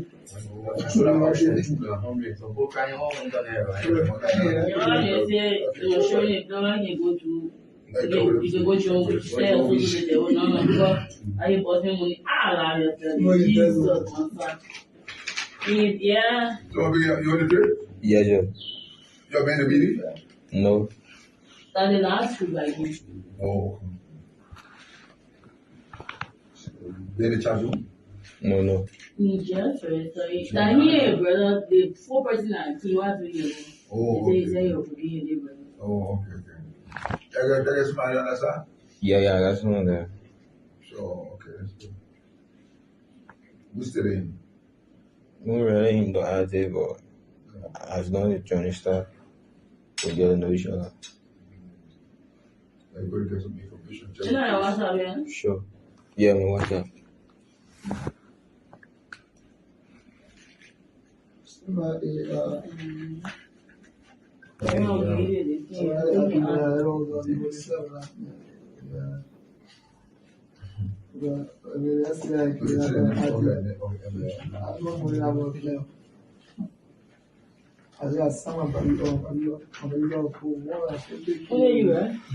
Yeah, they may want to get some details about it.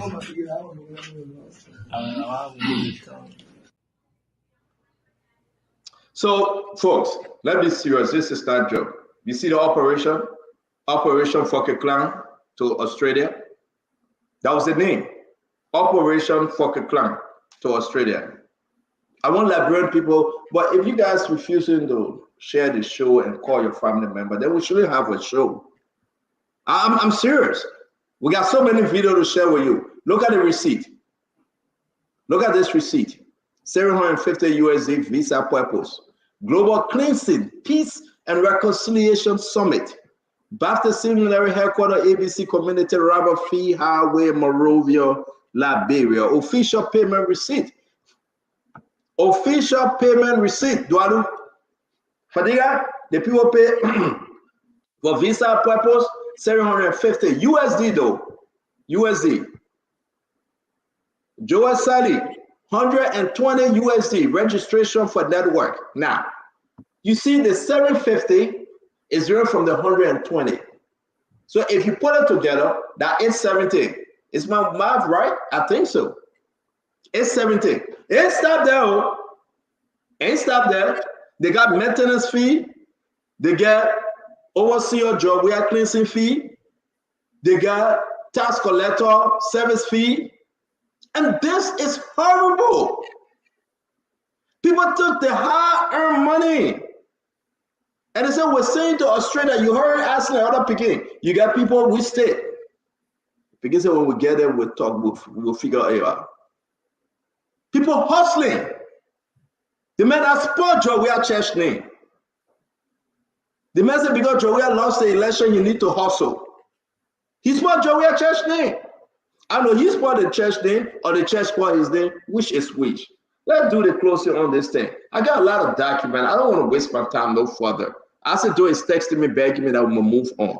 So, Duado, let's give you another 10 seconds. Let's do a quick round because, you know, this is not good for the former president that your bishop, who you managing, your overseer,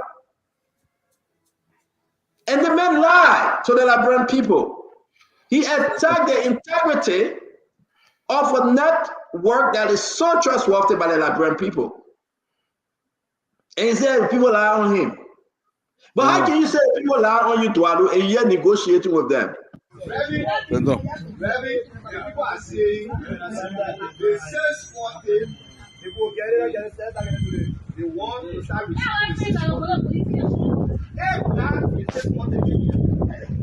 because they came here with that mindset that they were going to get. They came with that mindset that they were going to get only today. That's what they came from. So, Duado, I want you to play the whole thing. The man negotiated when you said the line. Talk to me, man. Don't play the whole thing. First of all, we got one pastor in my area, man, collecting 500 for guaranteed DV win right now as we speak. Let me say something to you, Senator. The Bible book is kind of saying, they say God better you. The pastor lick in the pain. You see the man because our green boy sitting on it. Oh, have people eating curry yogurt? Yeah, man. Your man will be eating right. Let me say this. You got other pastors on a serious note. You got other pastors begging. They come here along saying our system when I recall. They come to beg. Like people, what they can do when somebody commits a heinous crime. This is an organized crime in the church, run by a former president. And they're not joking. This is an organized crime, a serious crime. Then we'll go sit at a round table. We'll go talk each other day. That man, the police all come, they put him way behind, the touching his neck. They nine down, Your foot will not touch the ground. In America, they can take your hand, they tie it, then they tie it to your foot, then they hold you, get a bobe. They throw you in the car. I mean, it's nothing again. You go to jail for 15, 20 years. 20 years. But so right now he's behind bar. The charges document, they're working on the charges document. They will be transferred to Cote d'Ivoire. Let's hear you real quick. Let's close on this conversation. The people got enough of the story that George Manawia, Bishop, George Manawia is the overseer. It was done in the Fort Clan Church. He took the people money. And the people wrote President Weah this letter. They said, Mr. President, you need to step in. And George Manawia refused to reach. This is it. His Excellency, Dr. George Manawia, President, Executive Mansion.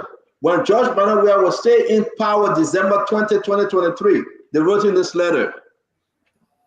When he was still president, they wrote in this letter. And he said he's not going to get involved. The people asked for the money. He kept the man as bishop of the church. So let's talk about the taxes and the offering. Where are you going? But I will leave that one alone at the church base there. Fadiga. Well, Stanton, there's a lot that went on, and when we say it, the folks that I said don't want to go back. You remember there was a serious fundraiser by MCC during the early days of something. I'll send the video. It reminds me of that when the guys start to use George Weah, former President Weah, birthday to raise money. And that money disappeared. I think Coach and boys, they put that money in their pocket. They were ushering photos and something. Do you remember that time? They were ushering photos and all this stuff and nothing happened. Look, honestly, I wish I could feel sorry for those people. I mean, it's unfortunate what happened, but the reason we're even having this thing is because of this guy proximity to the former president. But there are several of this kind of individual in Liberia that's killing people every day. You know, and I hope we expose them as well. But like I say, it's a new culture here. These Nigerian style churches that are sprung up. I don't like churches that I'm older than.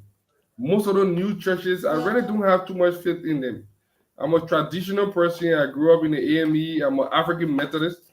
So I believe in those traditional churches, you know, the Methodist, the Catholic, those kind of things. These new thing there, I really don't. I mean, I'm not saying you can't worship God there, but we see a lot of these things in the Fokke Clan and most of the new churches. I know other people have on it, but it's unfortunate what happened. Thank you very much, Fadiga. Thanks. Uncle Sam? Look,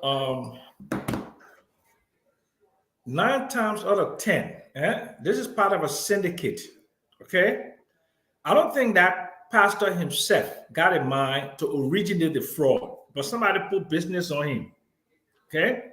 And those of you who don't know the whole BMSP, who nice boys, but those of us who've abandoned from Morovia and travel in the sub-region, some Peking put business on our pastor, okay? Because I don't believe that pastor himself will organize a fraud, right?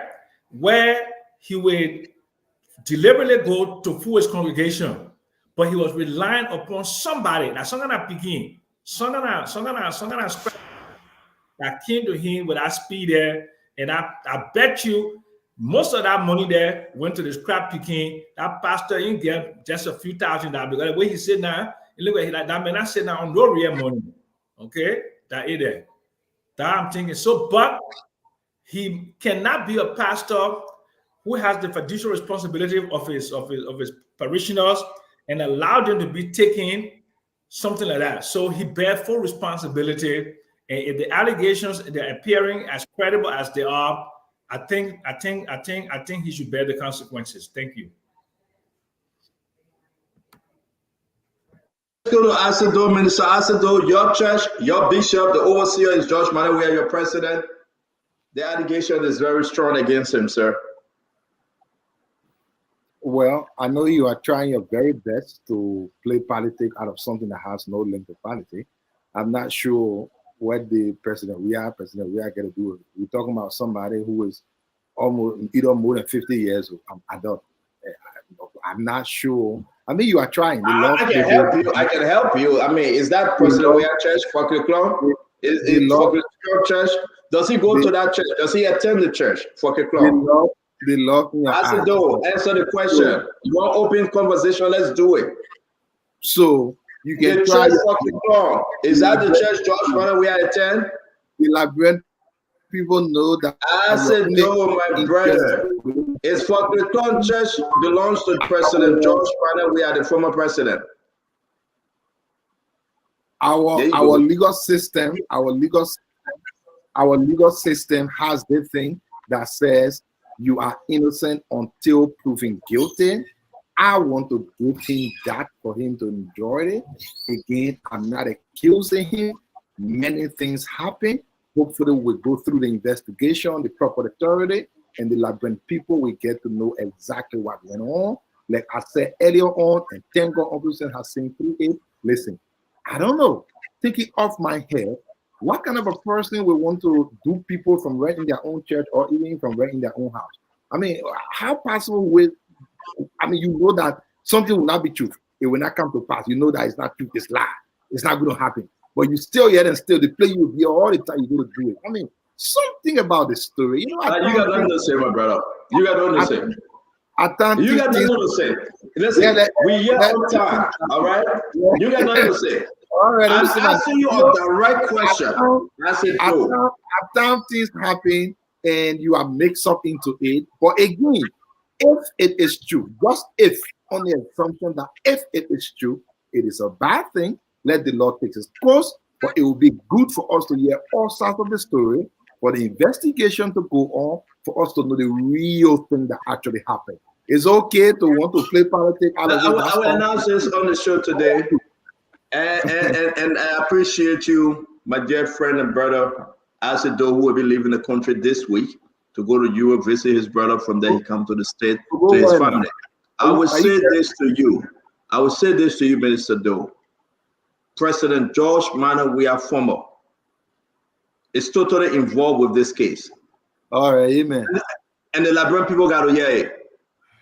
So which one you want? Give me chance. Then he left all the family again. He come for 200. Give me chance. Everybody, we gotta go to LDA. Give me chance. Let me say this, and I want the Liberian people to hear this. Today, Joe Manneh Weah sent his chief of staff Eugene Nangbe at the Liberian National Police Headquarters. Yes. To negotiate with the current RG Gregory Coleman. Because the holy rope. You have a rope. Are you aware? Uncle Sam, the cousin of John Manneh Weah, he called you the morning. Hey, come by and did I talk about? No. His son Eugene Nangbe, the chief of staff to the former president John Manneh Weah, he sent to the Liberian National Police Headquarters for Eugene Nangbe to negotiate. Fadiga. There you have it. Stanton, just give me a second. I think if you should be praising anyone, you should listen. President Weah. How let me do my talking. I said, if you ask the Liberian people right now, they won't even hear you. They won't hear me. The 2% of you people listening, I don't care about that one. But let's come to the I said, let me finish. Yes, the video, ladies and gentlemen, at the Liberian National Police Headquarters. That's the video. Eugene Nangbe went there, right, to beg, to negotiate, to ask the Liberian National Police to release him. And they said no. They said no. So how that make you feel, Dwadu? I want us to open the phone line. Let Liberian hear this. You said President Weah is not involved, but I'm here to stand up to tell you that he is totally involved. Let me say this to you. All right, He is the almost we hear you. Drink some water. We hear you. No, give me a chance. Give me a chance. Don't say you hear me. This is bad. We hear you. Clap for yourself. Okay. Right now, if we open the phone right now, Let's people go. will understand. The DA fighting over drug money. Let's go to important issues now. DA fighting over drug money. Let's go there. Yeah, we hear you. That too. Interrupting the show. I said, start interrupting our show, my man. Yeah, don't do that. Don't interrupt our show. It's important. I don't want no phone call from any of your CDC people. They're calling me. I don't want no phone call. Look at you. Look at you. Look at you. Look at you. Look at you. Let us speak. He went there. He sent Eugene Nangbe, his chief of staff, to beg Ekuma. I got a question for you. Yes, sir. You never see them cope and bother in grow man ho. And he eat some? Dwalo.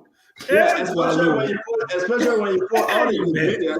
My man, President, we are going to be something like that. You know that making me something like that. In the chair, do not. No, but that's not. I said, do give a chance.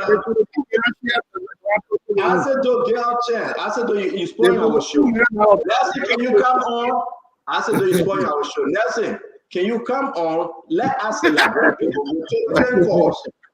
We'll take 10 calls, right? Let the Liberian people speak to us. Nelson, come on, I beg you. 10 calls only. We gotta go to LDA.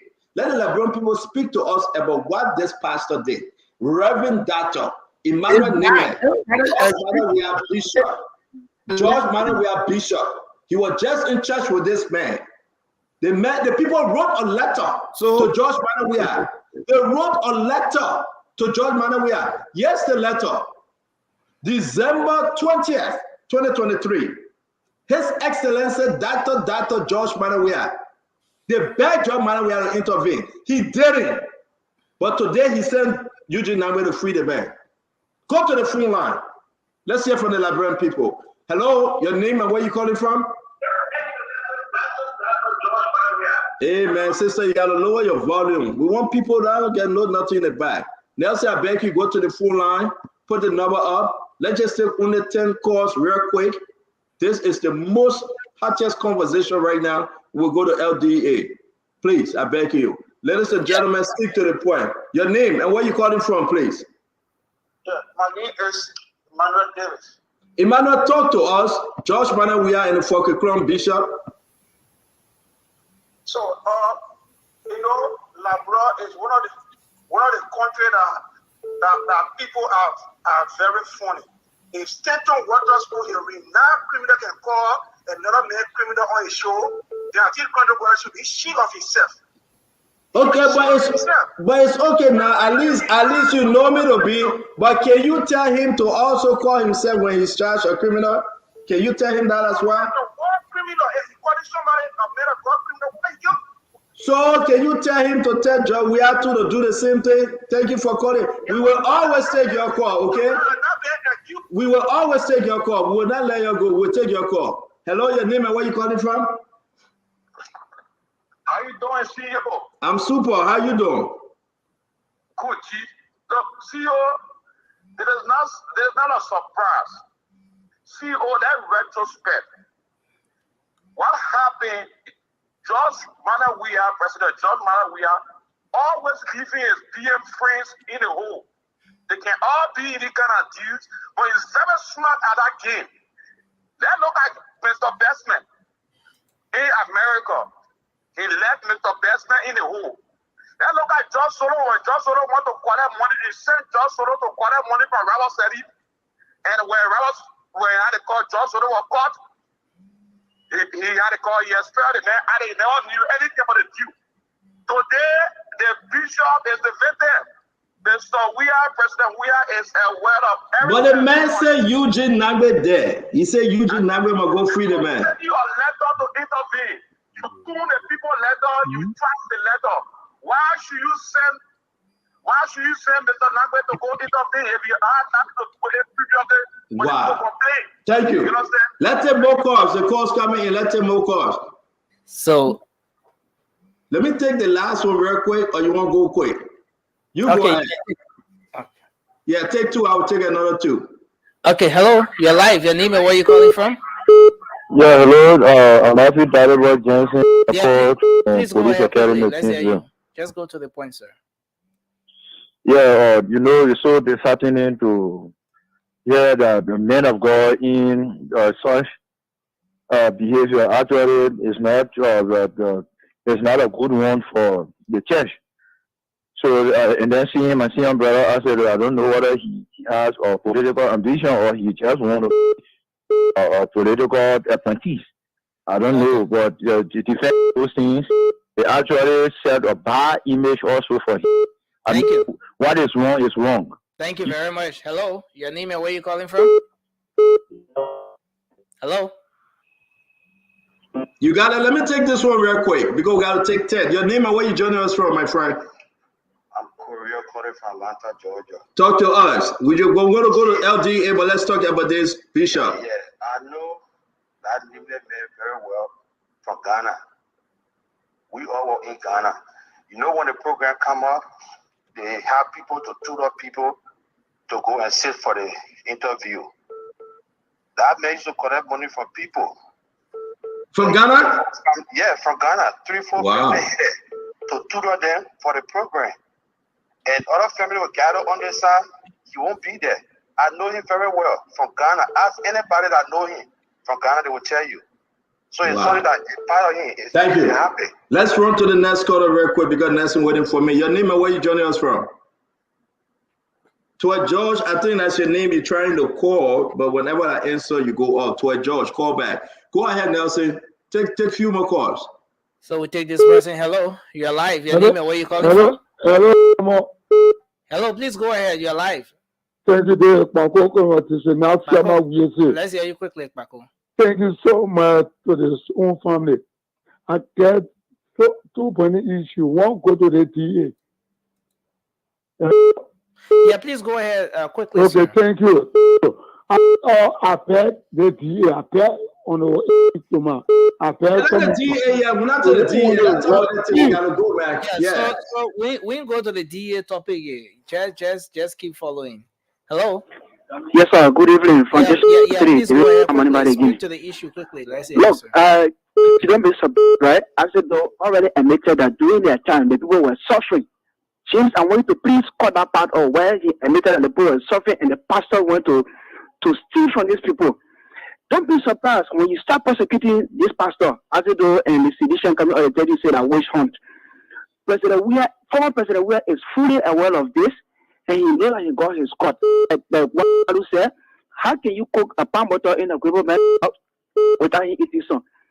Former President Weah is aware of this. Okay. He took part in it. He ate some of the money, and he too should be brought to book. Thank And you you are very not part of it. Why you got to say his It's not Eugene Narek. former party? Thank you very much. Thank you. Let me take one last one here real quick.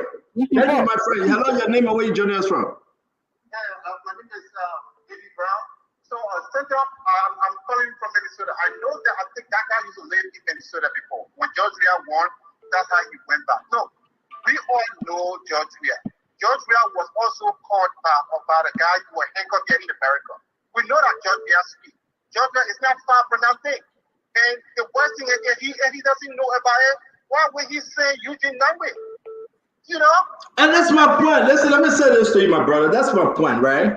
I said don't try to cover for the reverend. And everybody made a mistake. I know people will say Stentor is a convicted criminal. Yeah, I take responsibility, right? But let me say this to you. When you fall short, run to God, ask for forgiveness, don't repeat it. This is life. To err is human, to forgive is divine. But can I say don't tell us on this show? And Uncle Sam that spoke to the president this morning, and he told the president we're going to discuss this. Look The at president said, I'm the sending the president said I'm sending Eugene Narek to the police station. You got the And he said Eugene Narek. That's the most frustrating part. If you knew about it, then people wrote you. They wrote a letter. Thank you, my brother. We gotta go. The guys that say we gotta go. Thank you very much, my brother. They wrote a letter. They wrote a letter. Mr. President, we're begging you. We want our money. How can the president today I was very surprised when I saw Eugene Nangwe going to the Liberia National Police. I had my guys on him. They reached there. They stopped the beginning and said, don't do recording because the former commissioner boss is here. They stopped my reporter. He was able to capture this video.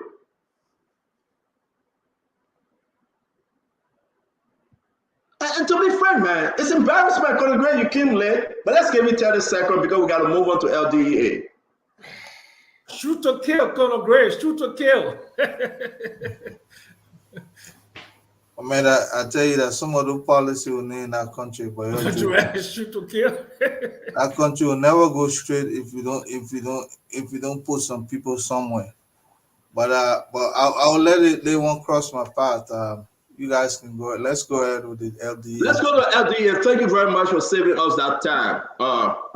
Remy, thank you very much. Let's go to the LDA. Now, let's say this thing. We're done with the Reverend.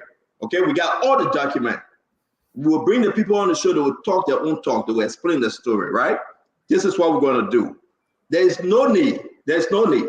We sit down here and play this small, tabata. What's going on with LDA? President Joseph Yima Boaka, and I know I said those smart enough because we live in the Reverend business. President Joseph Yima Boaka traveled to South Korea. He's there. They're having a big dinner for all the leaders. We got a picture of Julius Maba Bio one-on-one. President Joseph Boaka will have his time. He would talk to the leader of South Korea too. He would negotiate on behalf of Liberia. But he left. Everybody woke up this morning to the big story. LDA again. What is going on? Nelson, you got a video ready, please? Spoon, we were there. You know we all over. That's the People's Channel. And one of the LDA guys, I think he was frustrated. He tried to ruffle the journalist there. What's going on? A.B. Krumah? Hussein Fadika? They can manage? The Hassan over there. Oh, Hassan, I'm sorry. Do you know the guys that made everybody get mixed up with them? Now Hassan, the LDA deputy, right? Hassan Fadika. I want to bring in Hassan Fadika. If he's willing to come on, I want to bring him on. I want to send the link to him. Maybe that's my friend. Since 2016, he's been doing so well as a friend. Hassan and Hussein, the two brothers, they are my friends. Let me put this disclaimer in. The only two in the whole wide world as friends that went with me to the courthouse in Florida. I was very surprised. I've never seen her in my life. Beside the pastors there, my church family, just the only two friends that went with me. So this is big for me.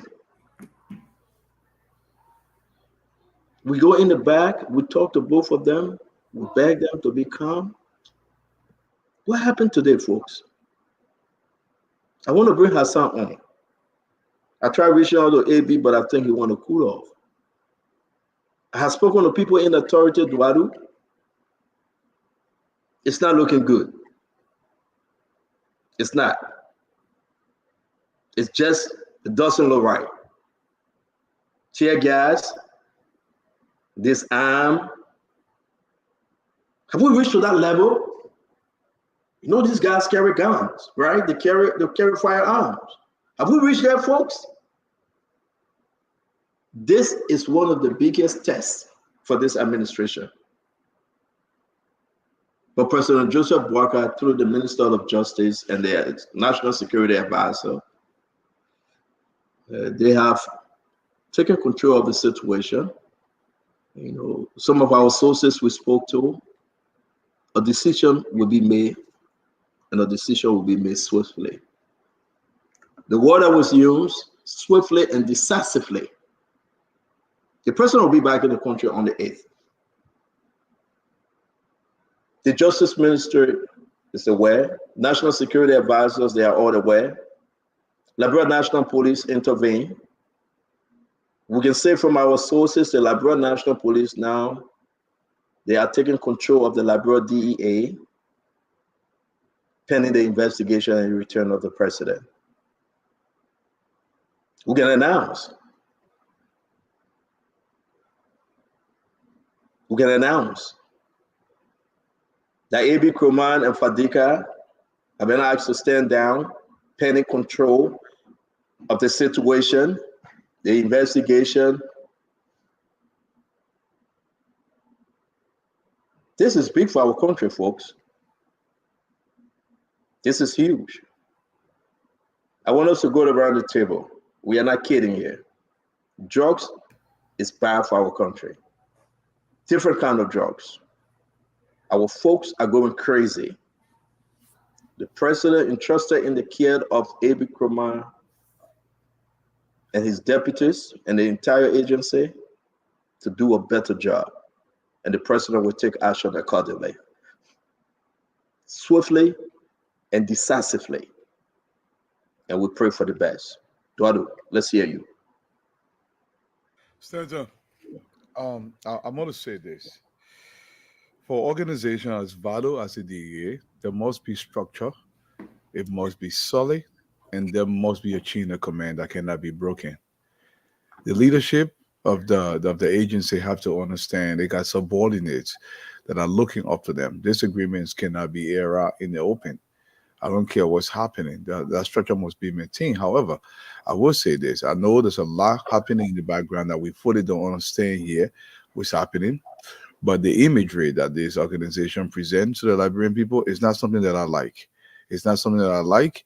And hopefully this can be addressed very quickly because the DEA is so vital. It's not time to be infighting.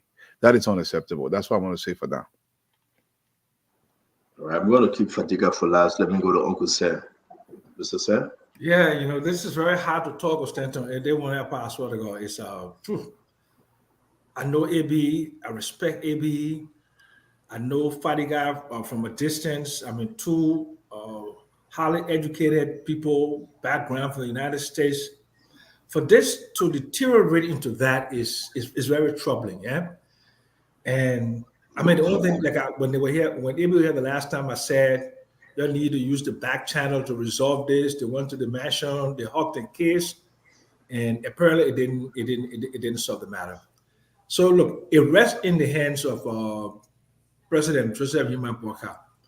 This is where his cool demeanor, his lack of decisiveness, like I said, I've known him a long time. He doesn't take very tough decisions, right? So, but this time now, the buck stops at the presidency. This is a critical agency with a lot of problems. The drug problem in the country has just, it's gone beyond. And one of the reasons why we lost the election, I can be very frank with you, is because of Kush and the drug infestation in the country. Yeah? So the president needs to make some quick. Look, the presidency is, it doesn't travel to Korea. The presidency is at executive mansion. They left people in charge.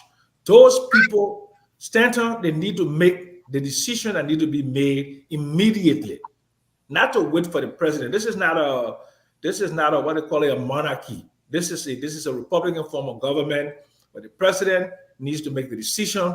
Wherever he is, he must act. He must act quickly, decisively to solve the problem. And I just hope and pray that those two gentlemen who I respect so much, that I have a lot of emotion and love for, I just hope the investigation comes out and wherever originated, let the chips fall wherever they may, because unfortunately for us, this is for them. It's a country of laws, and the laws have to be exercised no matter who the personalities are involved. I love both of them, but I'm very saddened by this center. I'm very saddened. I don't even know what to say. Really, I'm deeply troubled. Very troubled. Thank you, Uncle Sam. Colonel Gray?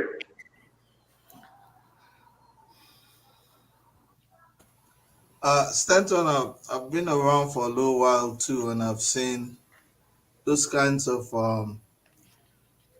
clash of personality, I want to say, You have two individuals.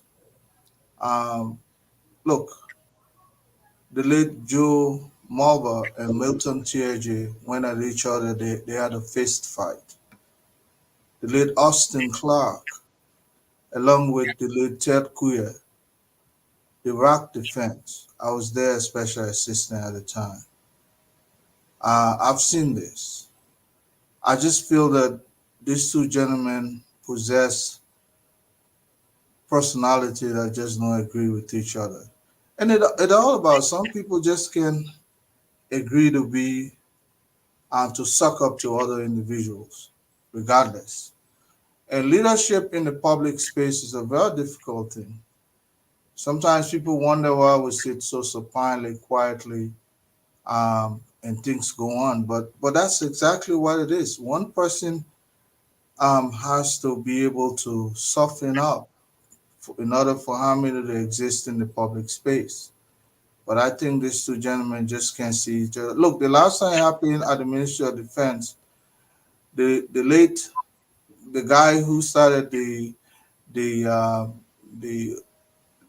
SS, what is now the EPS, was at defense, and he could not get along with his boss, and so he had to leave. Madam Salif separated them.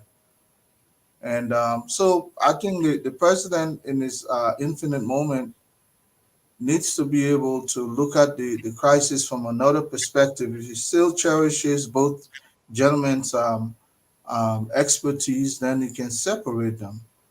Maybe AB just can work with Hassan, or Hassan can work with AB. So separate them. Let them go to different places, and that mitigate that issue. That's how I see it. You know, thank you for giving us some back history on the different set of folks. And you are quite correct. I don't know the decision, but what we heard today swiftly and decisively, a decision will be made. But right now, both Fadiga, the deputy, and the director proper, Colonel A.B. Krumah, are asked to stand down pending investigation and return of the president. If it is true, that's where we are. Let me bring in Azido, then we're going to go to Al-Hussein. Azido? Yeah. How many times will we be babysitting people here? These are the government that we brought in. We will take 3 years solving problems between people all around the place before we start doing anything. Why are the people fighting all jobs money?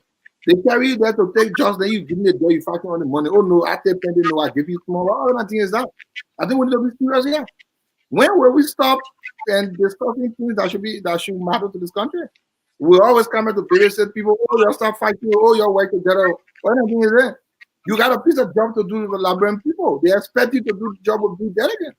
And the best way you can. But the only thing you want to do is to fight every day. Oh no, my man, I'm going there. Are you going there? Oh, the other opposition. Oh no, but why you go? What kind of thing is that? I don't know what much I have to say to that, but it's crazy. And I think such things can even be embarrassing to the rescue people more than some of us. But these are things we expected. Anyways, we've said it. If you were to go back in anytime on your BC or around the places, we said this thing. That before the government starts to do anything, they will first have to solve their own problems all around the place. You know, all around, and not only LDA, many other ministries we have. Ministers and deputies and assistants all fighting all around this country. So we're just to everybody and put on brush and say you're fighting now. See your government, that fighting you're trying to do. When you're finished fighting good, now you go back to country with the poor work. But I think we should be there and stop fighting over drugs money and who take this, who bring this. It's crazy. And frankly, I know my brother Fadiga is not happy. We come here again next month again to come judge the same case for other people. But babies, we sitting here, I thought that this all be government. They campaign benefiting now. This is time for governance. And that we help the country and not work on themselves to be fighting and everybody partying there and thing. When the president comes, I know they will take 2 weeks again to settle case. That 2 weeks is all be doing things for the Liberian people. The next month, you're going to take another 2 weeks. So every month, have 2 weeks of settling case. What I think is that? Let's get serious, man. So let's bring in Nelson. Can you come on the show if you listen to me, please? Please. Can you pick up your phone, please?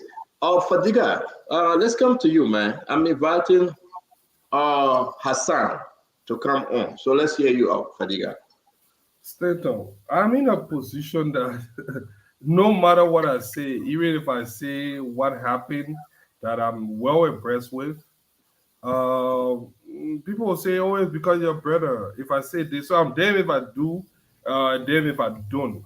So I'm not going to really speak directly on what transpired. No, you have to. You have to. You have to. You have to. Hold on. I know what I would say, Uncle Sin.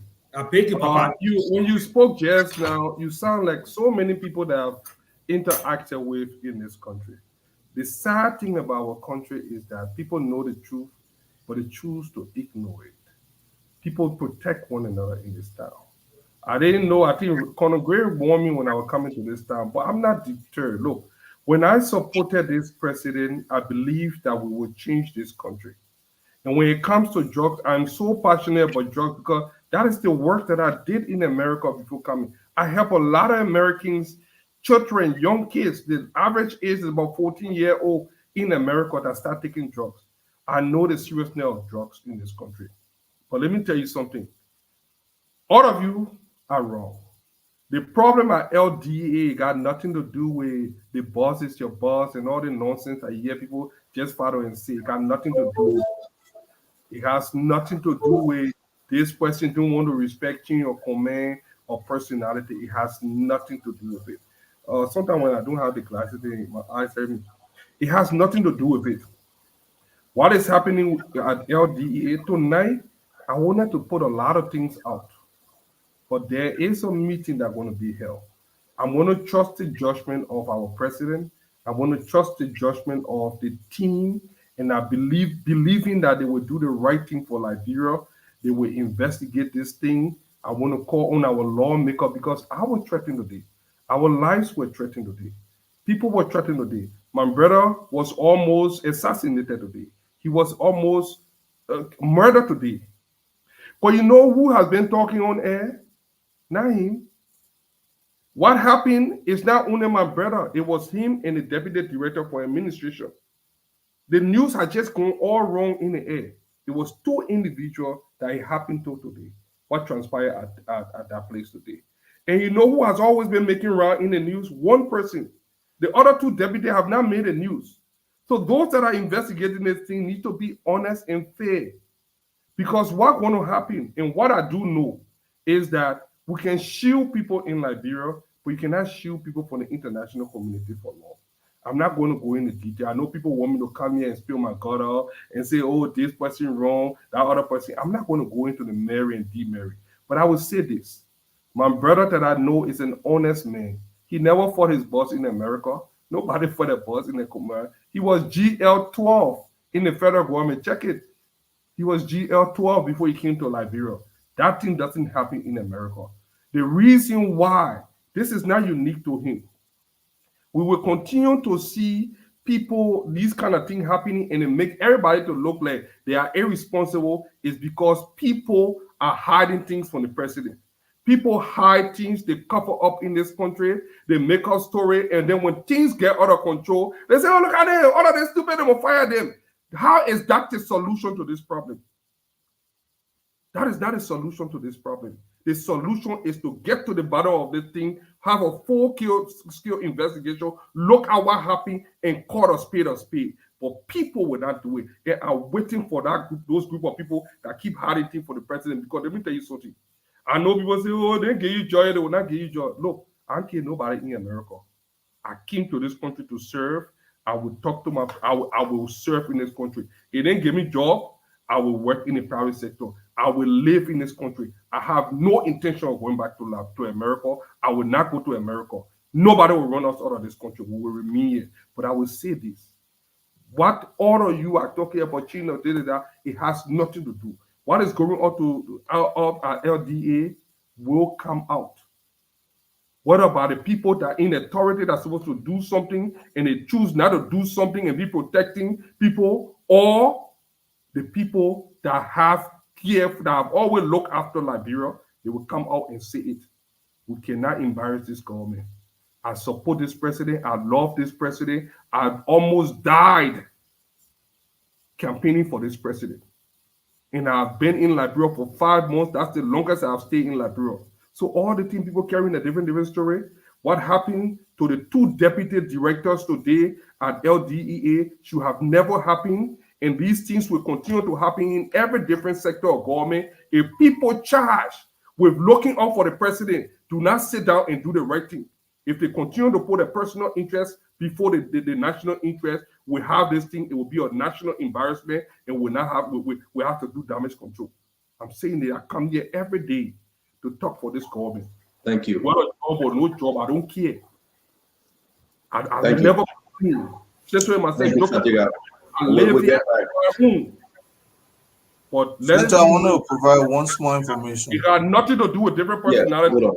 What is going on is at LEDA is deeper than that, and the truth buried will always surface, and people will be embarrassed.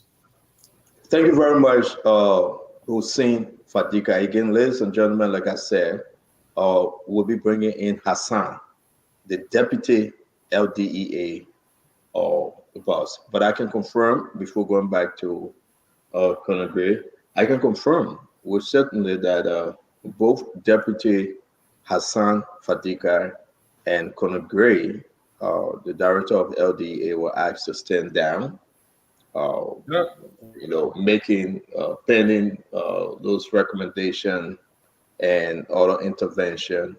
Those that came up today while the president was away, the justice minister intervened, the national security advisors intervened, the Liberia National Police intervened, and other folks. Where is it right now? President Walker will be back in the country on the 8th. This is the big one. And seriously, the nation got to know what's going on with LDEA. Let me bring in Colonel Gray. I asked Fatima to come. She really wanted to, participate in this part of the show. So I think we'll give her the audience to do so. Colonel Gray, you go ahead. Yeah, let's reflect back on the last government. Gregory Coleman almost lost his life at National Investment Commission. I could be wrong with the agency, but he had some deputies there who actually jumped on him, and he had to leave the scene. So probably, and they sent another guy to replace him, Dennis, and he almost lost his life there as well. So sometimes when the like of Isaac Doe and others talk, they don't reflect. Maybe we call that selective amnesia, where you forget so easily. These things happen in the public space. That's all I'm saying. But I agree with Hussein.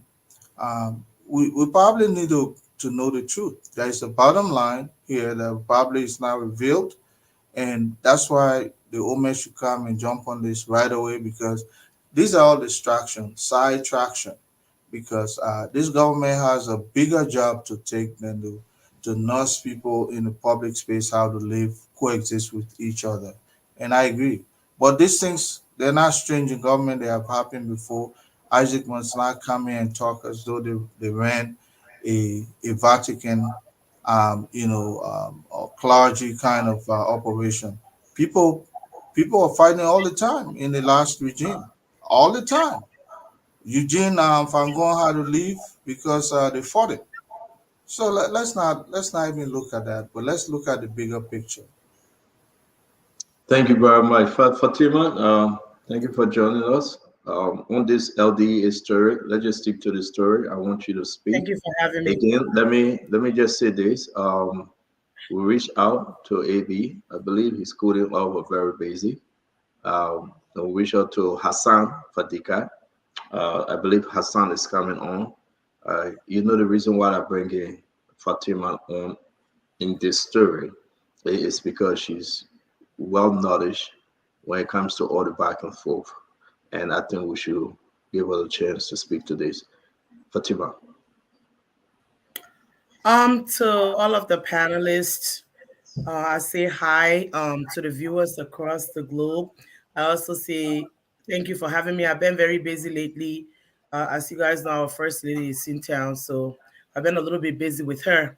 But otherwise, I was driving to see the first lady on Saturday, And Hassan actually reached out to me and spoke to me, and I was shocked. He called me, and he was really, really upset.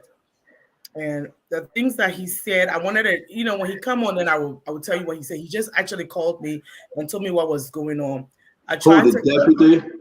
Yeah, the I deputy. think you just put position to it because we confused Oh, okay. it. The deputy Hassan Fadiga reached out to me because, as you can know, as you guys are aware, me and him, like, we're brothers and sisters, and our whole group. And he kind of reached out to me before, and I was very instrumental in having AB appoint him.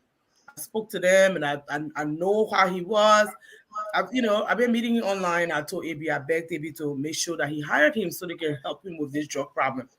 And so AB hired him. So he reached out to me as respect, as his sister. And he reached out to me on Saturday. I was actually driving to Delaware to meet with the first lady when he called me. He was very upset. I've never seen him upset like that before. And he told me, he said, Fatu, I'm really upset. I said, what happened? I said, anything. I thought everything was settled. I would try to help you resolve this. And he said to me, Fatu, this time around, I'm going to destroy AB. What he's doing, I think he got cursed behind him or something, but I would destroy him. Then I said to him, but wait, but his phone line was giving problem. Him and I were talking. I said, but what did he do? Tell me so I can intervene. I said, please, you're our brothers. You need to work together. You're doing good with this drug thing. Please, I beg you. And then while we were talking, his phone was going in and out. And we didn't complete the conversation. He just said that. He said, but I'm telling you, Fatu, either he go or I go, but this time around, I will destroy him. I didn't understand what happened. So I didn't reach out to AB to tell him anything anyway, because I've been very busy. Like I said, the first day in Sinta, I've been very busy. Why did he give any reason? I know we have Hassan. When he was explaining to me, his phone was giving a hard time. He called me on WhatsApp phone.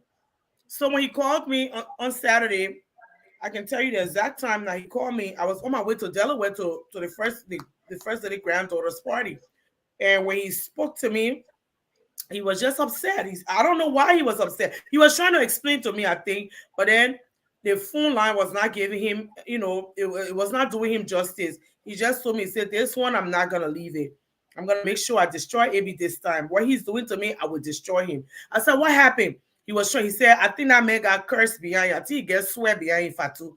I just reached out to you because I know how instrumental you were in having me and him work together. But this time, is not. I'm gonna destroy him. So let me hold you right there, Fatima. Let me hold you. Uncle Sam, let me bring you in. You the editor.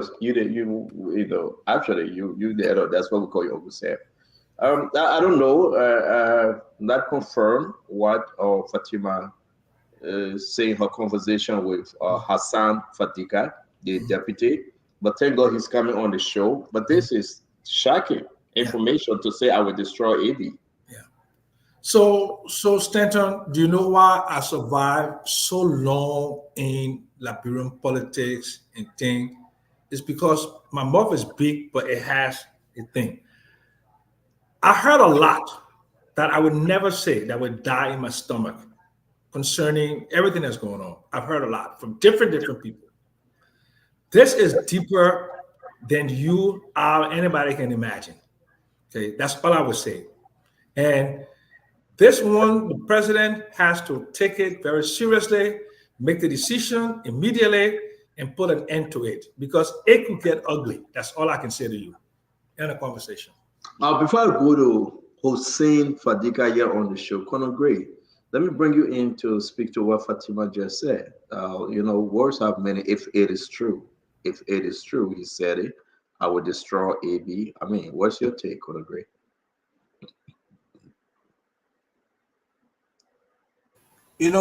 Sometimes, in as much as you want the chain of command to revolve around you, but it must also circulate around on the other folks. In other words, the lower chain must respect those who are in control.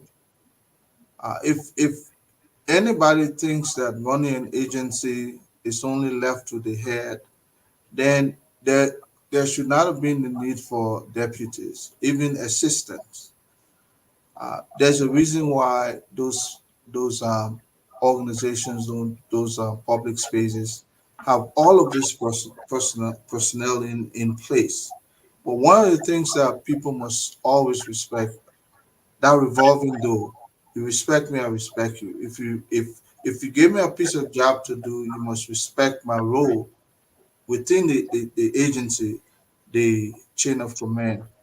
But I think what is going on is like, from my own observation, that's one of the first things I said when AB was there, when the first one happened.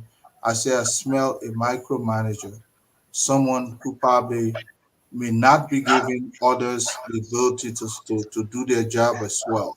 So if you ask me, half of this conflict is coming from the fact that uh, Fadiga probably is not allowed to do his job independently or as required by the TOR, term of reference. And if you look at it at how it is, and that can breed disrespect in the public space. If you render your deputies and inoperable in the sense that if you don't allow the respect to roll, definitely they will just look like they're just plebeians in the area. Then that's one of the things that can destroy. Let me ask you before we go to Hussein. Do you think Fadiga will? I'm not saying that Fatima is lying, but those words, man, that I would destroy AB. Is that Hussein? You know Hassan. Is that Hassan? Well, it could be anger. It could be look. I've heard worse things from Fadiga that way, from Hassan. You understand? In the moment of the heat, sometimes you make statement, but I think from my own observation, Hassan is a calm guy. He's a quiet guy. He's not the kind of guy that, but he's. Sometimes it takes his limit. I've heard things worse from Hassan, but I don't think the intention, from my own observation from his conduct in the past, he was able to pull those things through. Because this is a family man. Whatever you do, talking about destroying someone, yeah, it may sound harsh, but that's the instant frustration of the moment. And probably was seeking Fatima's intervention. So the only way you could put it for Fatima to understand the gravity of the situation is to make it sound that way. And Thank you. We're going to discuss right there and call. We're going to come back to see what would be the way forward, but let's talk to Al Hussein UJ Fadiga. Man, we're still waiting for your brother. You said he will come on. So let's wait a few more minutes. But let me ask you, you heard from Fatima. What do you have to say? It's unfortunate. Fatima will tell you this. I've been on social media for a long time. And through all my life, I've stood up for one thing. And I will say this. You are on the wrong side of history. I know AB is your baby daddy. You have no idea what is going on in Liberia. That voice that you just mentioned doesn't sound like my brother. That one thing. The second thing I would say, somehow you understood, or you didn't, the form of branding, but you managed to understand that this one part that this guy said he would destroy Ibrahim Nkrumah. My brother was almost assassinated today. He have not had press conference because people have told us. There's so many things I want to say tonight. I can't say because of something. But at some point, if this conversation continue this way and you continue to malign my brother character, I will tell the Liberian people what nobody else in government want me to say right now. And I'll put that public, it will be up there. Because people, our international partner, people that are supposed to know what is going on in the crowd. It's not something that I'm making up. Can we mute our phone, guys, please? Can we mute our phone? Fadiga, go ahead. You have a lot. Everybody have their own thing. I can support you. He's your children's father. I cannot make you to believe me. You don't have to believe me. But I'm on the ground. I know AB. In fact, I knew AB before my brother. I'm closer to AB before. I'm closer to AB. So I'm not going to. I've promised some people that I will not speak on this issue. I will not say anything more than on the surface because I want the case to be properly investigated. I want solution. I don't want us to just be he say, I say, and have this sensational show that people will be jumping up, taking side. No, that is not the solution. It happened the first time. There was no solution. It happening again. This time, I want our president to make the right decision because the future of drugs in this country lies in the hands of DEA. If it is not done with look, you can move my brother. That thing is not only my brother. I keep saying it. It's my brother and the deputy director for administration that was involved in this thing this morning. And what is? Well, hold on. Let me say this. What is going to happen? Even if my brother, President Boycott, today say, Hassan Fadiga, I do not want you, some of us will still speak up. Because at the end of the day, you cannot bury the truth. That's all we have lived by. That all that is carrying us, we have our truth. Nobody can embellish it. So that thing that you're talking there, he said he would destroy AB. When AB had men that was attacking my brother today, that he said he came on live on radio, say my brother was brandishing weapon. American law enforcement officers do not take a gun that they don't shoot. When they take out that so gun, thank you. We want to go to the video of Fadiga. Let's move on. We'll come back to you. Stanton, you know what? You know what I would do? I would do this.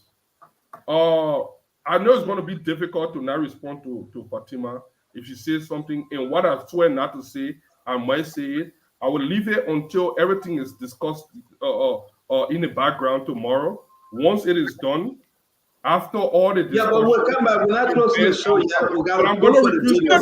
Can I just respond to him on the show and let Fatima have the day? I will speak tomorrow after the referee. We have other conversation to go to, my man. We don't have to speak. I will not go on the show, but you don't have to speak on this topic, okay? But let's play. Okay, thank you. Let's play the video. Nelson, can we play the video, Nelson? Come on, please.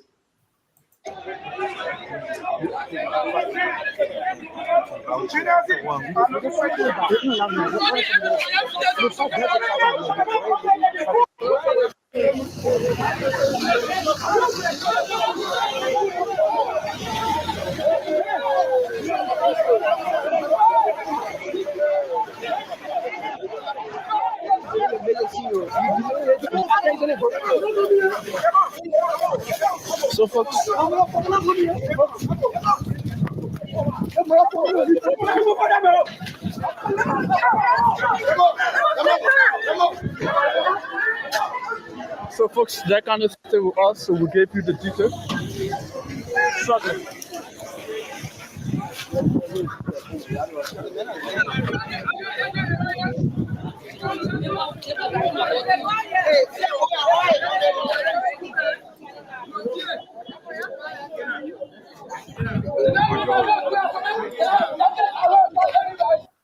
You want to know me? Yeah. Can you off first? Who are you? Who are you? Who are you?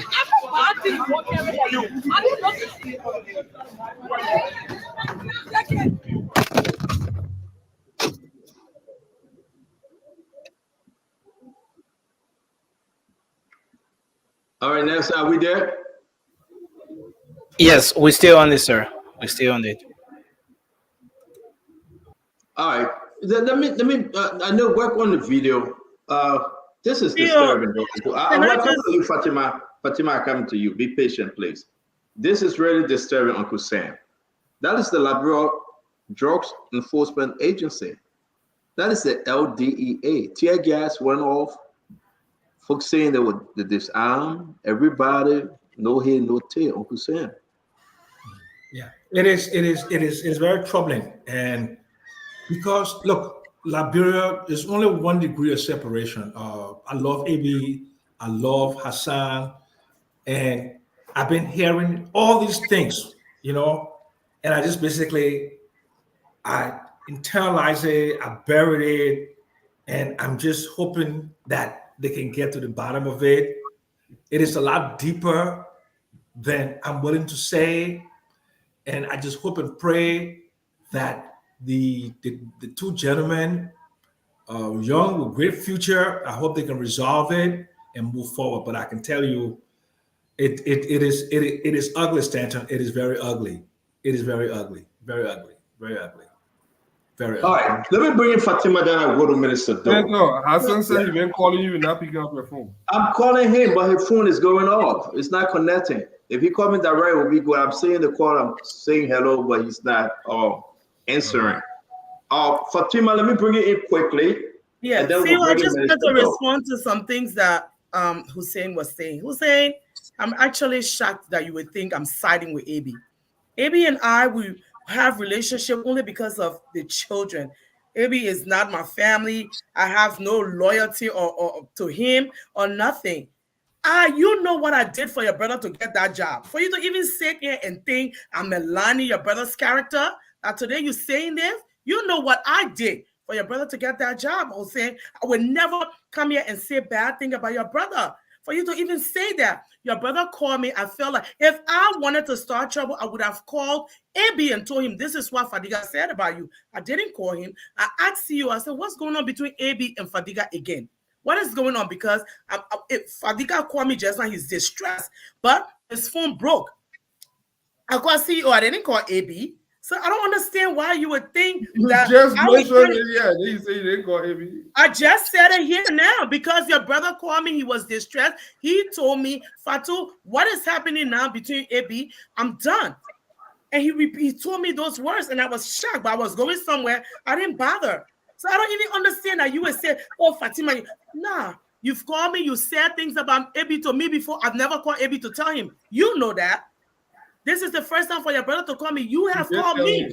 And you said, Okay, so guys, welcome down. Fatima, we'll come back to you. I got Hassan. Hold on, guys. I got Hassan on the phone, the deputy LDA director, Hassan Fadiga. Minister Doe, please pause a little bit. Let's hear from him. Then we'll come to you, okay? Hassan Fadiga, welcome to Spoon Talk. Thank you, Stanton. Thank you for having me on the show. It's unfortunate. Most people don't know this, but at least let me just clarify something. I'm not a media person. I've never been on the media to say anything when it comes to LDA because the president do not want for us to litigate the LDA in the news. My brother is the one that is on Spoon. Even though we are identical twins, people always miss us. And I've warned him just to stay away from the LDA because we want to protect the integrity of the LDA. The reason I came not to litigate the LDA because to talk.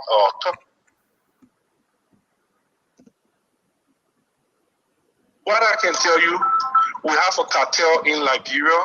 It is very strong. People with integrity that come on board to do the right thing, they gang up on you. What happened? It has nothing to do with me disrespecting my big brother, AB Kroma. AB has been my big brother. That's somebody that I can go to for money. And it has nothing to do with me disrespecting him. Before even he became my director and my boss, we had mutual respect for each other. We hang out. I just want to get a record straight with people saying it's about disrespect, me disrespecting my. I'm not going to go into detail. The reason I came on the show is because Fatima, someone whom I respect a lot, for her to come and lie. You and all are in AB.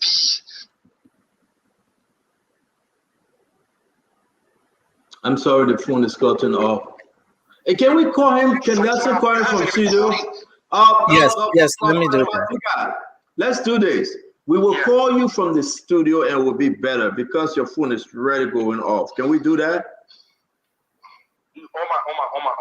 Okay. On your Liberian number, text me your Liberian number, and the studio will call you. Thank you.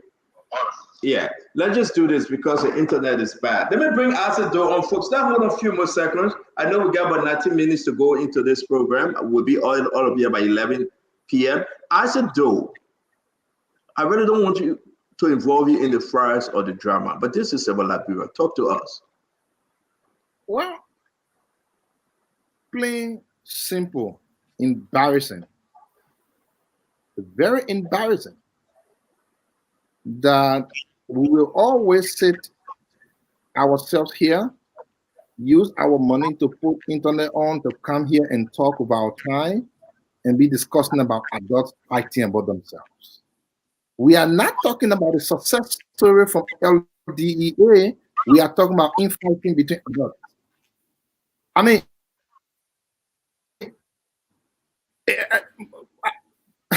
for the sake of God, what was the definition of rescuing this country? Including 6 months, 5 months. Imagine what is going on. Professionals don't have to be friends to work together. There's a difference between the work you do and your professional or your friendship or whatever it is. Once you go to the workplace, everybody should have their work to do, be it you being friends or not. It's the same with the corporate environment. The people don't hire friends or brothers or sisters. They hire people from diverse backgrounds. How do you manage to work there? For the sake of God, it's just 3-4 months now. And we are going to sit here the whole night to, pamper some babies. Stop fighting, stop the man bad, the man good, the man can he go. We are not talking about how you are eradicating drugs from the market. We know zombie drugs is now all around the place. Children are taking it all on the street. The same drugs the president was saying, we will fight drugs, we'll take drugs. Now the drugs fighting the government. Instead of the people trying to help take the drugs up, they are fighting about themselves for drugs, money, and all that kind of things. This is embarrassing to its core. It's okay for rescue to defend rescue, but you should be ashamed. Somebody should be ashamed.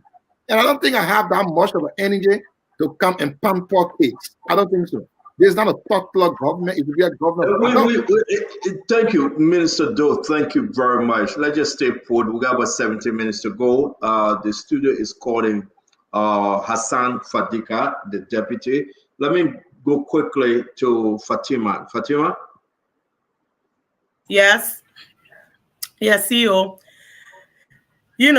I have Hassan have not called me from Liberia for anything. Saturday, he called me and he spoke to me. I was trying to respond to him because all I wanted to do was intervene. His brother is the only one that have always called me and spoken to me about this AB issue, but I never reached out to AB because there was not anything he would call me and vent out to me. Hussein was the one that always vent out to me. It was only on Saturday that Al called me. I can show you the phone record when he called me. I don't record people. I didn't record him.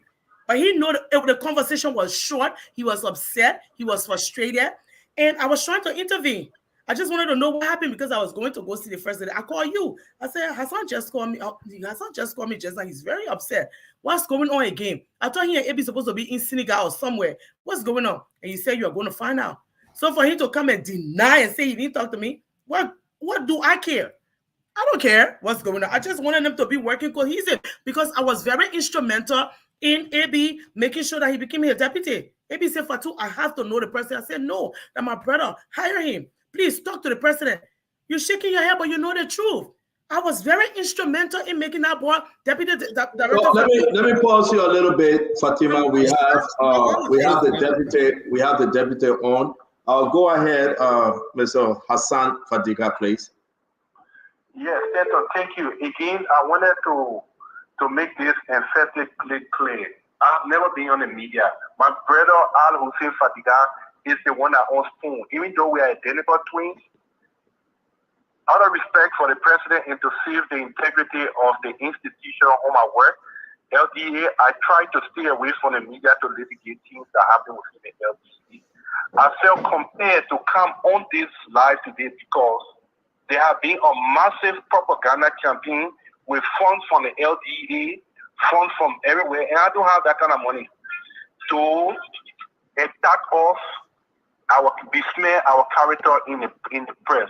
What really got to me was my dear sister, whom I respect a lot, for her to come and just blatantly lie in the public space about me.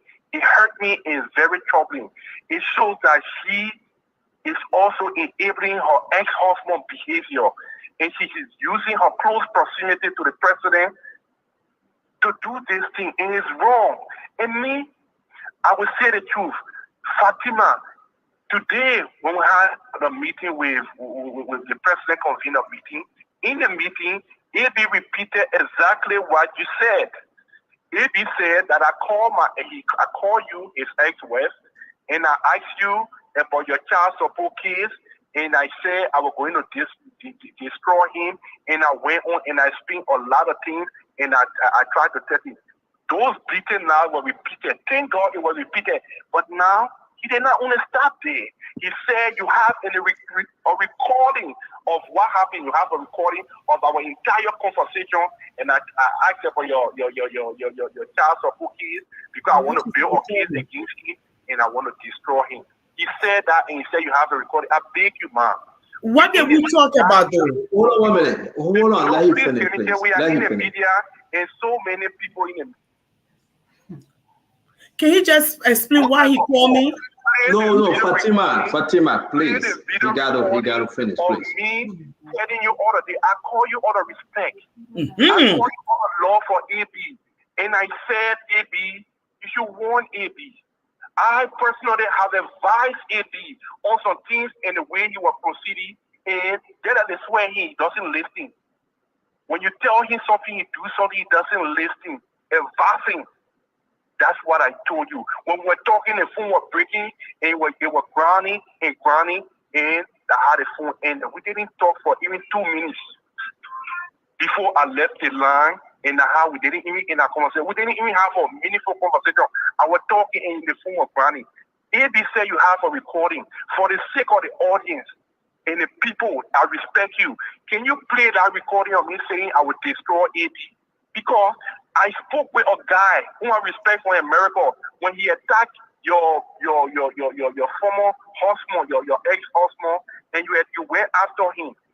This guy is on social media, James Marshall, you attacked him for AB business, and you said something. In fact, to prove a point that you have close connection with AB, when the president called you to speak to you, you put the president on speaker for the guy to listen in on your conversation with the president. You did that.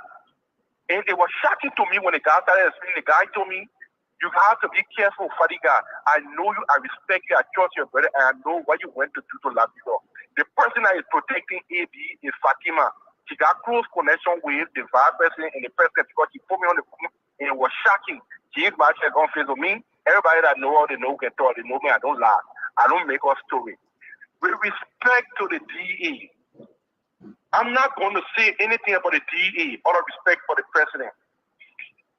AB has been running a massive propaganda campaign like we did with Henry Costa. I'm going to say this and I'm going to hold my truth. People ask me, why are you not saying things? A lot of people call me today, thousands of people. Why are you not saying things? Tomorrow, if the president asks you, don't come away and be saying things. AB is in the media. Guess what today? What happened? Greg, the IG, all the respect, invited us to the police station for all to go and sit down and discuss what was going on. Both the deputy director for the administrator and myself, we went there. We were sitting waiting for the director general, my big brother, whom I respect. Director Kumar, before even he became the director general, I have mutual respect of this. We have mutual respect for each other. Guess what he did? While we're waiting for him, the man had a press conference and said that we're arrested. This massive propaganda campaign for DA money, using it, we get that kind of money to spend. Massive propaganda campaign and we lied and said that we're arrested and taken to the place. All kind of people, my wife started calling me. All kind of people started calling me, and they were confused and thinking that I did something and something happened. My life was in danger today. I don't want to go into it until after I'm going to say my truth. Like the incident with the Costa something and the people were vindicated, we will be vindicated again in this matter because we came into this with pure heart, with love and patriotism for this country. That's why I came into the country. I didn't come here to hang out with drug dealers. I didn't come here to sign deal with any drug dealer. I came into this country, I saw a dog killing young Nigerians. I cried when I went to the pen of baby. And I vowed, I told my wife I would stay here. The dog out there threatening my life. I would stay here with fight dog ground. They will find out the exact truth. Why they say we are fighting. It has nothing to do with respect. I respect AB. He's a big brother. But I would not do 17. I would not sell my soul to any drug dealer for money. And the truth will come up. Did you ask the American, if they want the American number, you have to ask the American why we are not getting funding. Did you go to the UNODC and ask them why LDA is not getting funding from them? And then the truth will come up. I will hold my peace for now. I'm not going to say it. But when the time comes, we say, and all the people that are shielding these monsters that are destroying the country and introducing forces to our people, they will be exposed.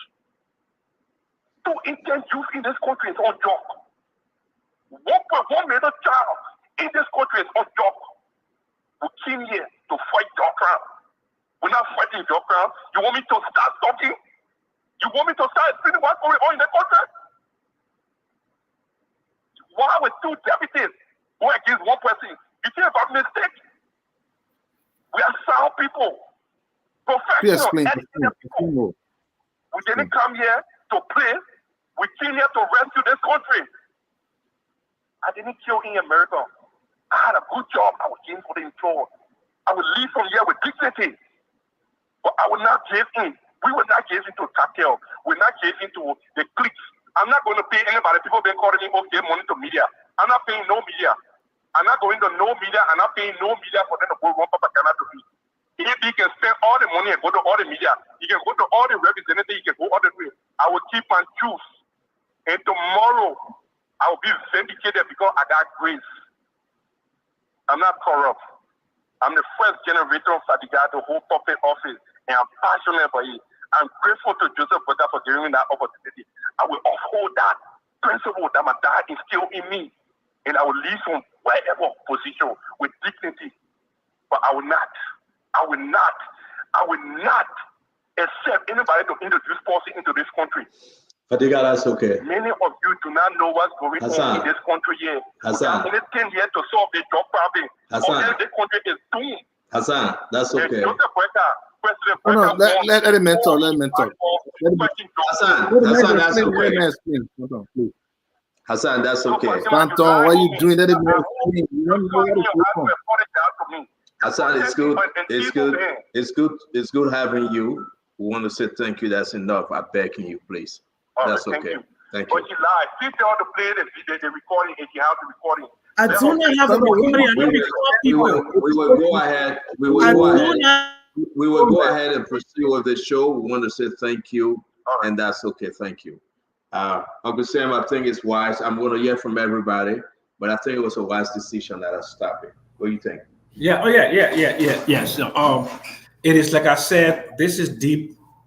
This is troubling, and I mean, like, oh my God! And I just hope that this boundary is not crossed. You know, let for the sake of the dignity of the country, the dignity of the two people involved, let it just end here. I hope and pray, and let us start to work on the fundamental problem. Drug abuse is serious.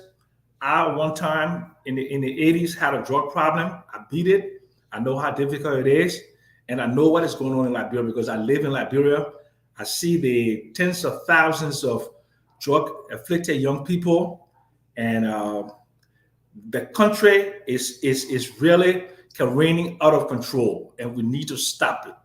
And the only way we can stop it, we have to work together, put our differences aside, and work on the fundamental problem. Because if this goes on, like everybody, social scientists are saying, people social welfare, the country is really careening out of control with this drug thing. And the last government, one of the reasons why it was defeated, because the Liberian people did not see what they wanted to see as a credible effort. So President Boyka is in there now. He needs to exert all of his executive leadership, all of his moral character to make sure that the DEA remains a focal point of drug interdiction, and we can develop social welfare policies to eliminate or minimize the dysfunction that comes from drugs. That's all I have to say. Thank you very much. While we close this program with 4 minutes left, let me go to Colonel Elramin Gray. We want to come to Asido, Fatima Bintu Salif, then Al Hussein Yuji Fatiga will take us home. Colonel Gray. You know, Senator, nobody should be gloating or jubilating over these kinds of things. And this is beyond politics. I think there was some misconstruction on the conversation between Fadiga and Fatima. With all due respect, if I were Fatima, you are the middle person. You are the peacemaker. there are certain things you don't divulge in conversation like those because someone elevated you as the person that should mitigate what is obtaining in our department. And any conversation that you think will pour gasoline on the fire, I would not have divulged it. But I think there was some misconstruction somehow. It's just like when Fadiga, when Hussein said, "Damn if you do, damn if you don't." So in this instance, you play a very crucial role. Damn if you take AB's side, damn if you don't take his side. So I would not have divulged certain conversation that obtained between you. I was just going to go straight ahead and try to mitigate the situation between the gentlemen, or maybe the department. So you could play a crucial role. If you ask me now, say you're compromised, and people have the right to say that because even if AB was involved, look, there are times when people tell us certain things about family member or friends who said certain things about us. When we're meeting those people, you know, eventually, if you just share some of the conversation, they will know exactly who said what. So just for the future, if you're trying to come as a middle person to hold it, you know, the elephant from fighting each other, just always don't share certain very, very, very sensitive information. Whether or not Fadiga has said I will destroy AB, definitely it was because of you, according to you, you got the job. So you always be that middle person. But you should have been the one not to divulge. Now, if there's fire between the two of them, you have part to play. But that was not your intention on this show tonight, but I think you may have. But I think AB and Fadiga should sit with the Omel and let everybody explain, he's the guy that wants to see drug, this drug issue taken. Thank you, Colonel Gray. We got to go. It's So 7 they p.m. have to be able to sit with the old man and spill the bean. I mean, with their boss, the old man. Let the Thank old man you. know exactly what's going on. And the president will be back in the country on the 8th. So Yeah. thank you very much, Colonel Gray. Fatima? Well, CEO, I would just like to say thank you to the viewers and to everyone. I've never tried to create problem between AB, or I don't even like AB and I just finally started getting along. The Fadiga brothers know exactly what I did for Fadiga to get that job. For them to even sit here, Fadiga, this one that's on the set. he has Fatima, I don't know nothing. I don't know nothing. Now you don't know. Hassan, hold on, Hassan Fatima, hold on. Fadiga, my man, everybody should speak without interruption, please. You're going to speak Mention my last. name. I just say No, that. but you're going to speak last. So give her a chance to speak, please. Al Hussein here have called me. This is the first time for his brother to ever call me. Al Hussein have called me many times, vented on me, told me everything about AB. I never called AB. AB, I've never asked him, did you say this, that? He's told me you've analyzed AB, you've given him diagnoses and told me, never call AB to tell him. That's not my business. I don't care. He told me how he felt AB was treating his brother. Never once. But he knows the role that I play for his brother and AB to work together. And so when his brother called me on Saturday, I was driving, going to a party. When he called me on Saturday and vented out to me, I was shocked, but I forgot about it because I had a party to go to until today. I saw what happened between them. I reached out to CEO. I said, what happened? I said, because Fadiga was upset. And this is what he said. And for them to come here and actually say it never happened, I'm shocked. If that's what they say, God knows the truth. I'm a Muslim. I serve God. If that's what he's saying, it didn't happen. It didn't happen. I didn't go back to tell AB anything. I told CEO, and today when I called AB, I said, what's going on? And he explained to me. I said, well, I should have said something to you because Fadiga told me he was very upset. And that's how it came about. And when I called CEO said he was going to have a show and we're going to talk about it because he wants this DEA, he wants is a part of the president's agenda for drug to work. But for them to sit here and act like that everybody got amnesia, that nothing happened. I'm glad. I'm even surprised that he finally said me and he spoke. He told me certain things, but he didn't say certain things. But anyway, my thing is I'm not here. I want drugs to go out of Liberia. I'm a social worker. That's part of my passion. Because I have not had the best of times. We don't have the best of relationship. I could care less. I could really care less. I just begged him to hire somebody that I consider my brother, and we spoke, and it happened. And that's it. And I respect the both of them, and I was glad that he reached out to me. I just didn't have the time. I didn't have the time or the energy to contact them because I was so busy over the weekend until I saw this. So whatever they're saying absolutely have nothing to do with me. I'm sorry. I wasn't trying to do anything else but help them to make sure this situation was back to normal. I didn't want anything done. So I'm sorry if people felt like I did anything. I didn't do anything. Just wanted to make sure that they were together to make Liberia work because that's the final goal. So that's all I have to say, and thank you. Thank you. Minister Doe? Yeah. So people want us to preach the Bible here now. And I will always be true to myself. Once upon a time, I remember when the president was campaigning, he used the issue of Kush as a cornerstone to his winning election. Videos from Cameroon, Gambia, Sierra Leone, Sudan were all pulled into Liberia, claiming to be people on Kush. Today, the only solution the president has to all of the drugs issue is to employ something more than martial arts. That is like people fighting WWE. We should be talking about policies. Listen. You don't talk something serious here, man. Stop clowning, man. Wow, Fadiga, let me finish about we all the time.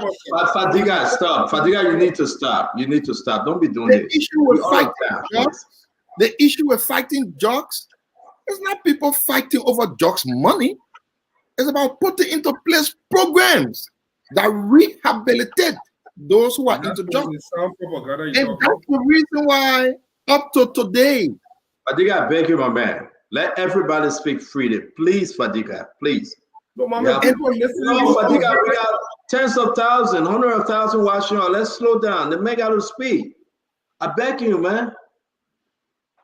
And that's the reason why over 18 years, the only time we have had people being rehabilitated out of the drugs crisis has been during the time of what people always say we are damaged country. 520, the first group with the UNDP, and 127 recently that we worked on. And when we left over $3 million sourced through the UN agencies in Liberia today.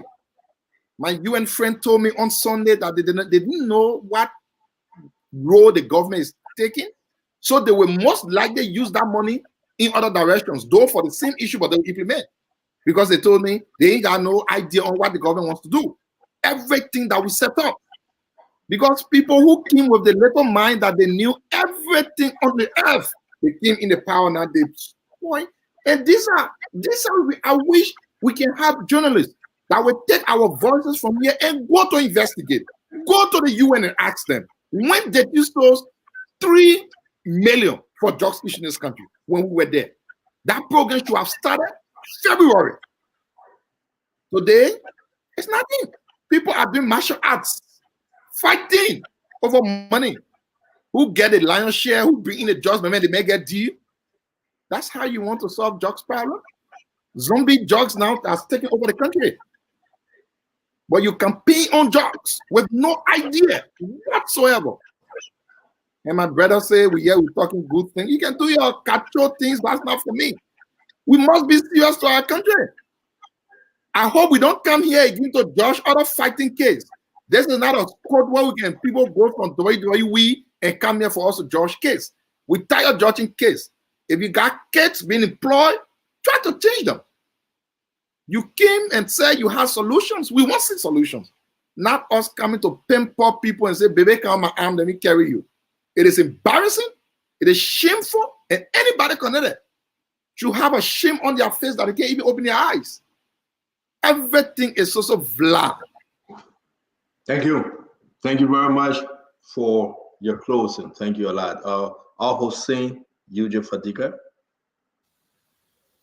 You know, the annoying thing is for folks like Isaac to come and be clowning on you like we didn't know what happened here in the last 6 years. When you enter every ghetto in this country, upon my anything secretary, you will see the emblem of George Weah, the CDC banner in every ghetto in this country. That was the badge of honor. That was a carte blanche for them to open ghetto and run ghettos in this country. Drugs has been in Liberia, but it exacerbated all on their leadership. And I will leave it at that. Fatima, don't lecture me about this government. We also supported this government. My brother is a professional. He doesn't need AB or whatsoever to solve it. Everybody in this government came there some kind of way. You yourself, you're looking for your own job. So you are not a right messenger yet. The reason why I had to restrain myself today, you shut yourself in the leg, and it's unfortunate. And I'm telling you that by the end of the day, you will regret this move. Not that it's a bad thing, but for you personally, as an individual and professionally, you're a strong, independent woman. You have no idea what is going on in Liberia. You have no idea. I don't know who this person you are with, but look, me, I don't care how long it takes. I will tell my truth. I'm just waiting because I trust the process. And I'm glad my brother mustered the courage to come here today. In Liberia, there's a tendency to paint the media. People say, oh, kind of thing it is. But you cannot bury the truth. You can bury it in Liberia. The people are not stupid. The thing about drugs is not only national, it has international implications. So it's not only across our borders that people care about drugs in Liberia. The Liberia National Police are a different thing. Except when they are violating human rights, something they are national police. When it comes to drugs, it's international. Every country wants something. But what I dread the most for the short time in this country is that people know the truth, but they choose to not say the truth. We supported this government. We ran a campaign on drugs. We won on drugs. Our children, I'm seeing the visible signs of drugs. I see Zogos all day. They know your name. They know your title. They know where you want. They know where you live. They know you by a car. Running.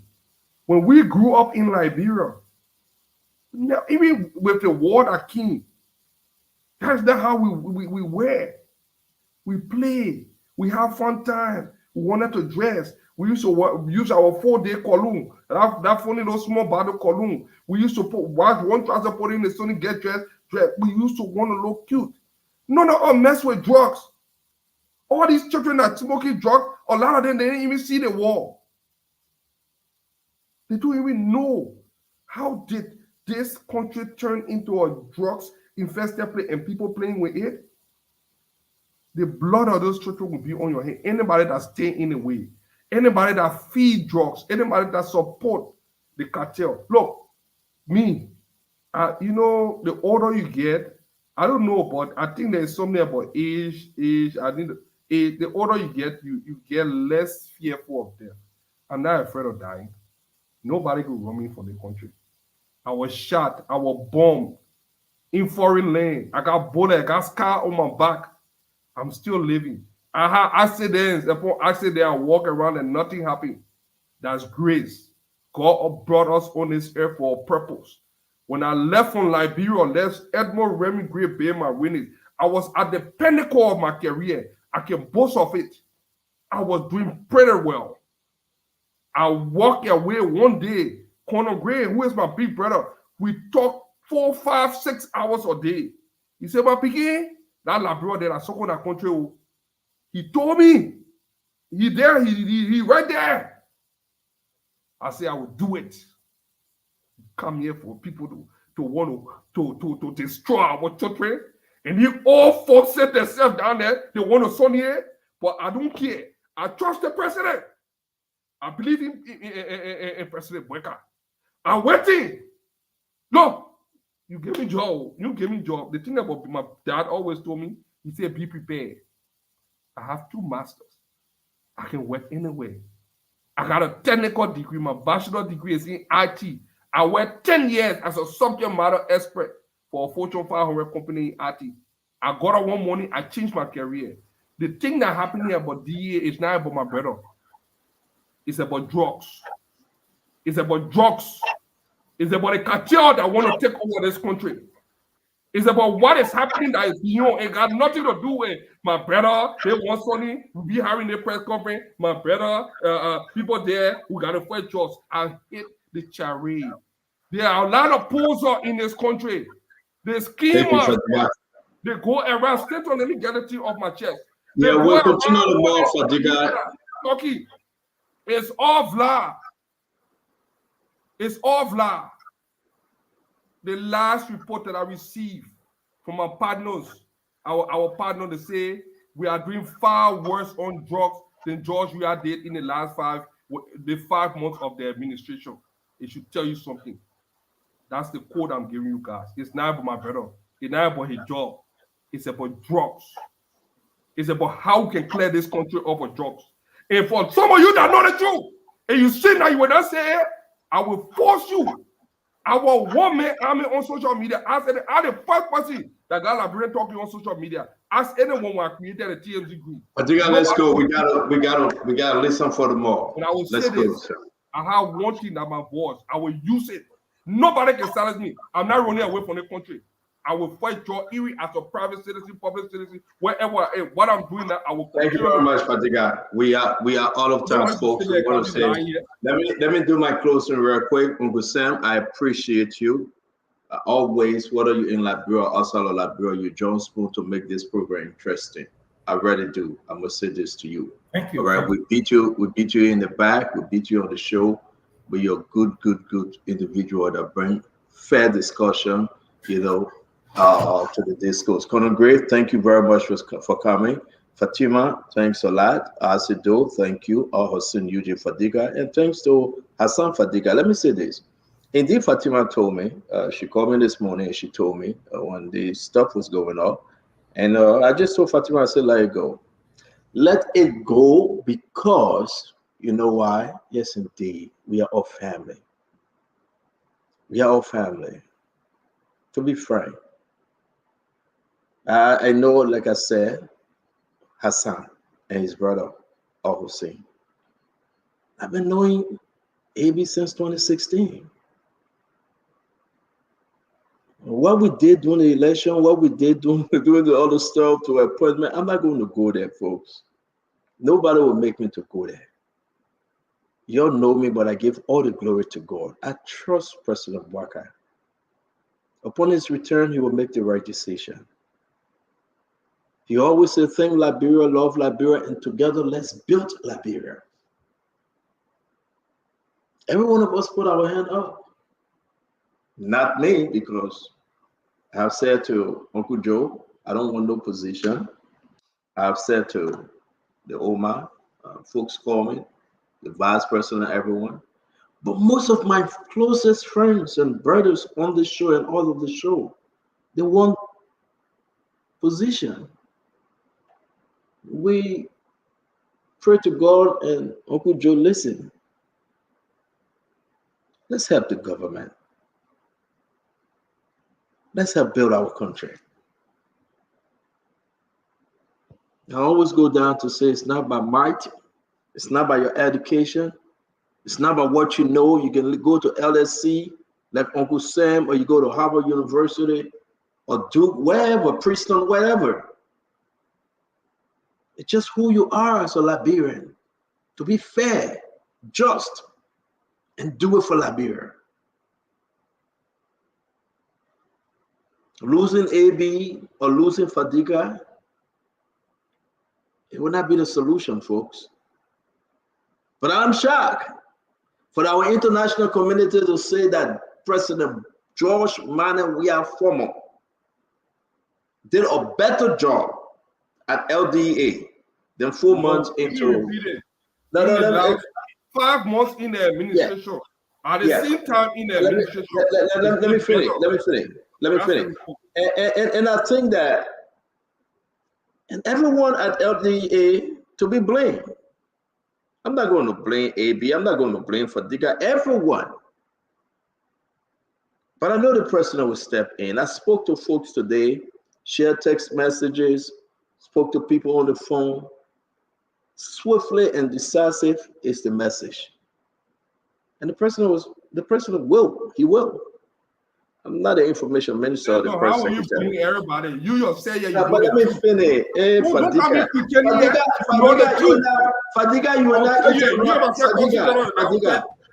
are not interrupt everybody now. Sometimes you take the grace away. We gotta go, Fadiga. Fadiga, do not interrupt everybody, my man. Listen. When your twin brother, your mother will not take your side over your brother's side or your brother's side over your side. I'm in the middle. I'm not going to take anybody's side. The president will make that decision. So stop interrupting us. Let's do our closing. I beg you, my man. Please. This is embarrassment to some of us that champion the rescue mission. This is embarrassment. No, I'm not in Liberia. But Fadiga, not everything we say, then we have to let you go. Not everything you say, then we. All right, Fadiga, we'll see you tomorrow, my man. If you continue interrupting us, then would that be fair? Please. I just want us to find a solution and hope and pray with President Bouaka upon his return that he can find the best solution. We know everything. The Justice Minister is aware. The National Security Advisor is aware. The Liberia National Police IG is aware. NSA, Prince Johnson is aware. The President is aware. The Chief of Staff to the President is aware. The Legal Counsel, the Political Advisor, everybody have intervened. Senators, they are all involved. But let's do it for Liberia, folks. And I will not go further than I have gone. Please. Please. We all have, AB have his own story. Fadiga has his story. But the decision will come from the president. He appointed them. He nominated them. Let me go back to the Bishop story. We're done with that story. On this program, we want to extend our deepest condolences to the former president, Madam Ellen Johnson Sirleaf, for the passing of her son, Charles Sirleaf. We woke up this morning, our time, and we received the information. Spoon was at the scene. Madam Sirleaf welcomed us, Spoon Network, into our home when we traveled to Liberia 2022, January. We have the relationship, but this is too hard. And we hope that God can strengthen, especially at her age. 67, 68 years old son, this is too hard. And we hope that God can strengthen the family, regardless of political position. We also want to extend our deepest sympathy to the doctor that passed away, the strongest Ebola fighter. Uncle Sam, you know him. Yeah, Billy Johnson. We want to extend our deepest sympathy to his family. Yeah, He fought. He was a champion. He was one of those champions. Yes. When you talk about Ebola. Ebola, yeah. And I just want to say to everybody, we should never give up the fight. It will not be easy, but together we'll make it better. Let's think Liberia. Let's love Liberia. And together, let's build Liberia. Have a wonderful, wonderful evening. And we'll see you guys tomorrow. Don't forget, Uncle Sam, before you leave, I like to show this. The husband of Mandela Cooper, all right? He will be our guest tomorrow. The husband of the political advisor to the president. His name is Alion Kebi. He will be our guest tomorrow. He will be speaking on national issue, the Liberia Football Association, the Youth and Sport Ministry. He will be speaking on all of this, and he will speak on personal issue that's involved his wife, Mandela Cooper, and the lady that appearing on different network and explaining a lot of stories. But we're given the chance. He will make the case. He will tell us exactly who he married to, how he got to Liberia, who's saying the truth. I want to invite every one of you. He is our guest tomorrow. I spoke to him. He committed to discuss the issue in it all. He will explain everything. Okay? I know what he told me, but he will tell you guys tomorrow. Don't forget, join us again. Have a good evening. That's when you want to come on the show. Thank you very much, Uncle Sam. Thank you, Fatima. Colonel Gray, thank you. Thank you. Asido, thank you. Yeah, I want to say thank you to my brother Hossein Eugene Fadika. The man that gave me hard time every day on the show, but that's okay. Whatever, man. See you, man. See you, man. Nice see you today, man. Yeah, certainly. And as he saw the guy how big he is, right? His stomach still big, right? Okay, folks, we want to say thank you very much. Nelson, don't forget, do what you do best. I know you guys will be having your show tonight. I sent you a flyer. I hope we can run with that flyer. Okay. Yeah, my mother want me to announce this. I sent it to you. Please announce it, yeah? Okay, let me get it quickly. Yeah, but you can do it during your show, and then I will take it from you tomorrow. I want to say thanks to all of our many, many, many folks. Again, till we meet again tomorrow, may God bless you. May God keep you. May God shine his face upon you. It will be okay. Relax. Let's pray for Liberia. It must be okay. For the sake of our children, it must be okay. For the sake of our country, it must be okay. For the sake of our parents and grandparents, Liberia must be okay. For the sake of those that are going to school, those that are sleeping in the darkness, those that are hustling every day, it must be okay. Going with this, never lose hope. There's always hope for the hopeless. Because with God, all things are possible. We'll jump over this. We'll celebrate the goodness of Liberia. Go in peace. We love you. But don't forget, the Lord loves you the best. Till we meet again, be safe, be well, think Liberia, love Liberia, and together, let's build Liberia. Have a good night, Nelson. Yes, sir. You too. And well, folks, we want to say thanks again to all of you for being here tonight. Thanks for playing your listening role. That's for our folks in Radio Land. All of you who have been listening to the show across the country. As you know, we are always live across the Spoon Network on Spoon 107.5 FM, Fabric 101.1, and Super 95.5 FM. Many thanks to the partner radio stations across Liberia that are always relaying this show. Many thanks to Trust FM in Bomi County. Thanks to Gibi FM in Kakatama, Gibi County. Premium Radio in Central Liberia, Bon County. And thanks to Trend Radio in Southeastern Liberia, Grand Creek County as well, for always relaying this program. Many thanks to our thousands of followers across the internet who always gather here every single day to get the news, to get the information, and always engaging as well, making their contribution to the discussion in the comment section and sometimes on the phone lines. I want to say thanks to our folks on YouTube. As you know, we are always live on YouTube. And the handle is Spoon Talk Live. So in case you're not following us, you've not subscribed to our YouTube handle yet, kindly try to do so. Just go to YouTube, search Spoon Talk Live, and you'll find us there. You can subscribe to the YouTube handle. And we're always on Facebook as well. Our Facebook handles are Spoon TV with over 500,000 followers. If you're following Spoon TV, and you're not following the other handles on Facebook, or you're not following us on YouTube, you can try to do so. We're also live on Fabric TV on Facebook, and we will be resuming our broadcast subsequently on Super TV on Facebook. So I want to say thanks to all of you for always being here with us on Spoon Talk.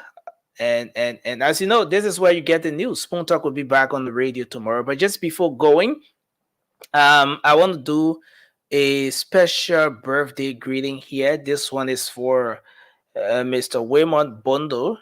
You celebrated your birthday yesterday, and it's a happy birthday greeting for you, Mr. William Bondo. Your wife, an ardent follower of the Spoon Talk, the Spoon Shows, Madam Lofty, Mrs. Lofty Bondo, is wishing you happy birthday as you celebrate your birthday. Your children are also wishing you happy birthday, many more years and lots of love as you celebrate your birthday, as you enter a new age. That's you, Mr. William. That's Waymont, Mr. Waymont Bondo. And another birthday greeting is for little Tico Taylor. You celebrated your birthday on the 1st. Happy belated birthday to you, little Tico Taylor. Yes, your birthday was an amazing one. You celebrated your birthday on the 1st. Your mother, and it's from the entire family, from your grandmom, Mrs. Ruth Davis, Taffy Taylor, Ashley Taylor, your aunt, Rosie King, your uncle Jojo, your aunt, Auntie P, Auntie Liz, and everyone is wishing you an amazing new age as you embark on a new journey.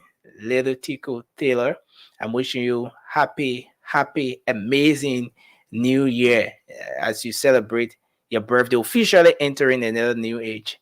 All right, that's you, little Tico Taylor. And again, I want to say thanks to all of you out there. Kindly join us tomorrow, and we are coming up shortly with a late night show, so you can make up time to join us as well. So we'll come back. My name is Nelson Colette. Thanks to all of you for always being here with us on Spoon. Have a good night. Shortly will be the late night show. You can make up time to be with us. Bye-bye for now. Okay, so just before I go, let me say to all of you, an ardent follower of the Spoon Network, Mrs. Siata Tengwe, a nurse, is participating in the Super Mom competition, and she's a Liberian, the only Liberian in that competition as well.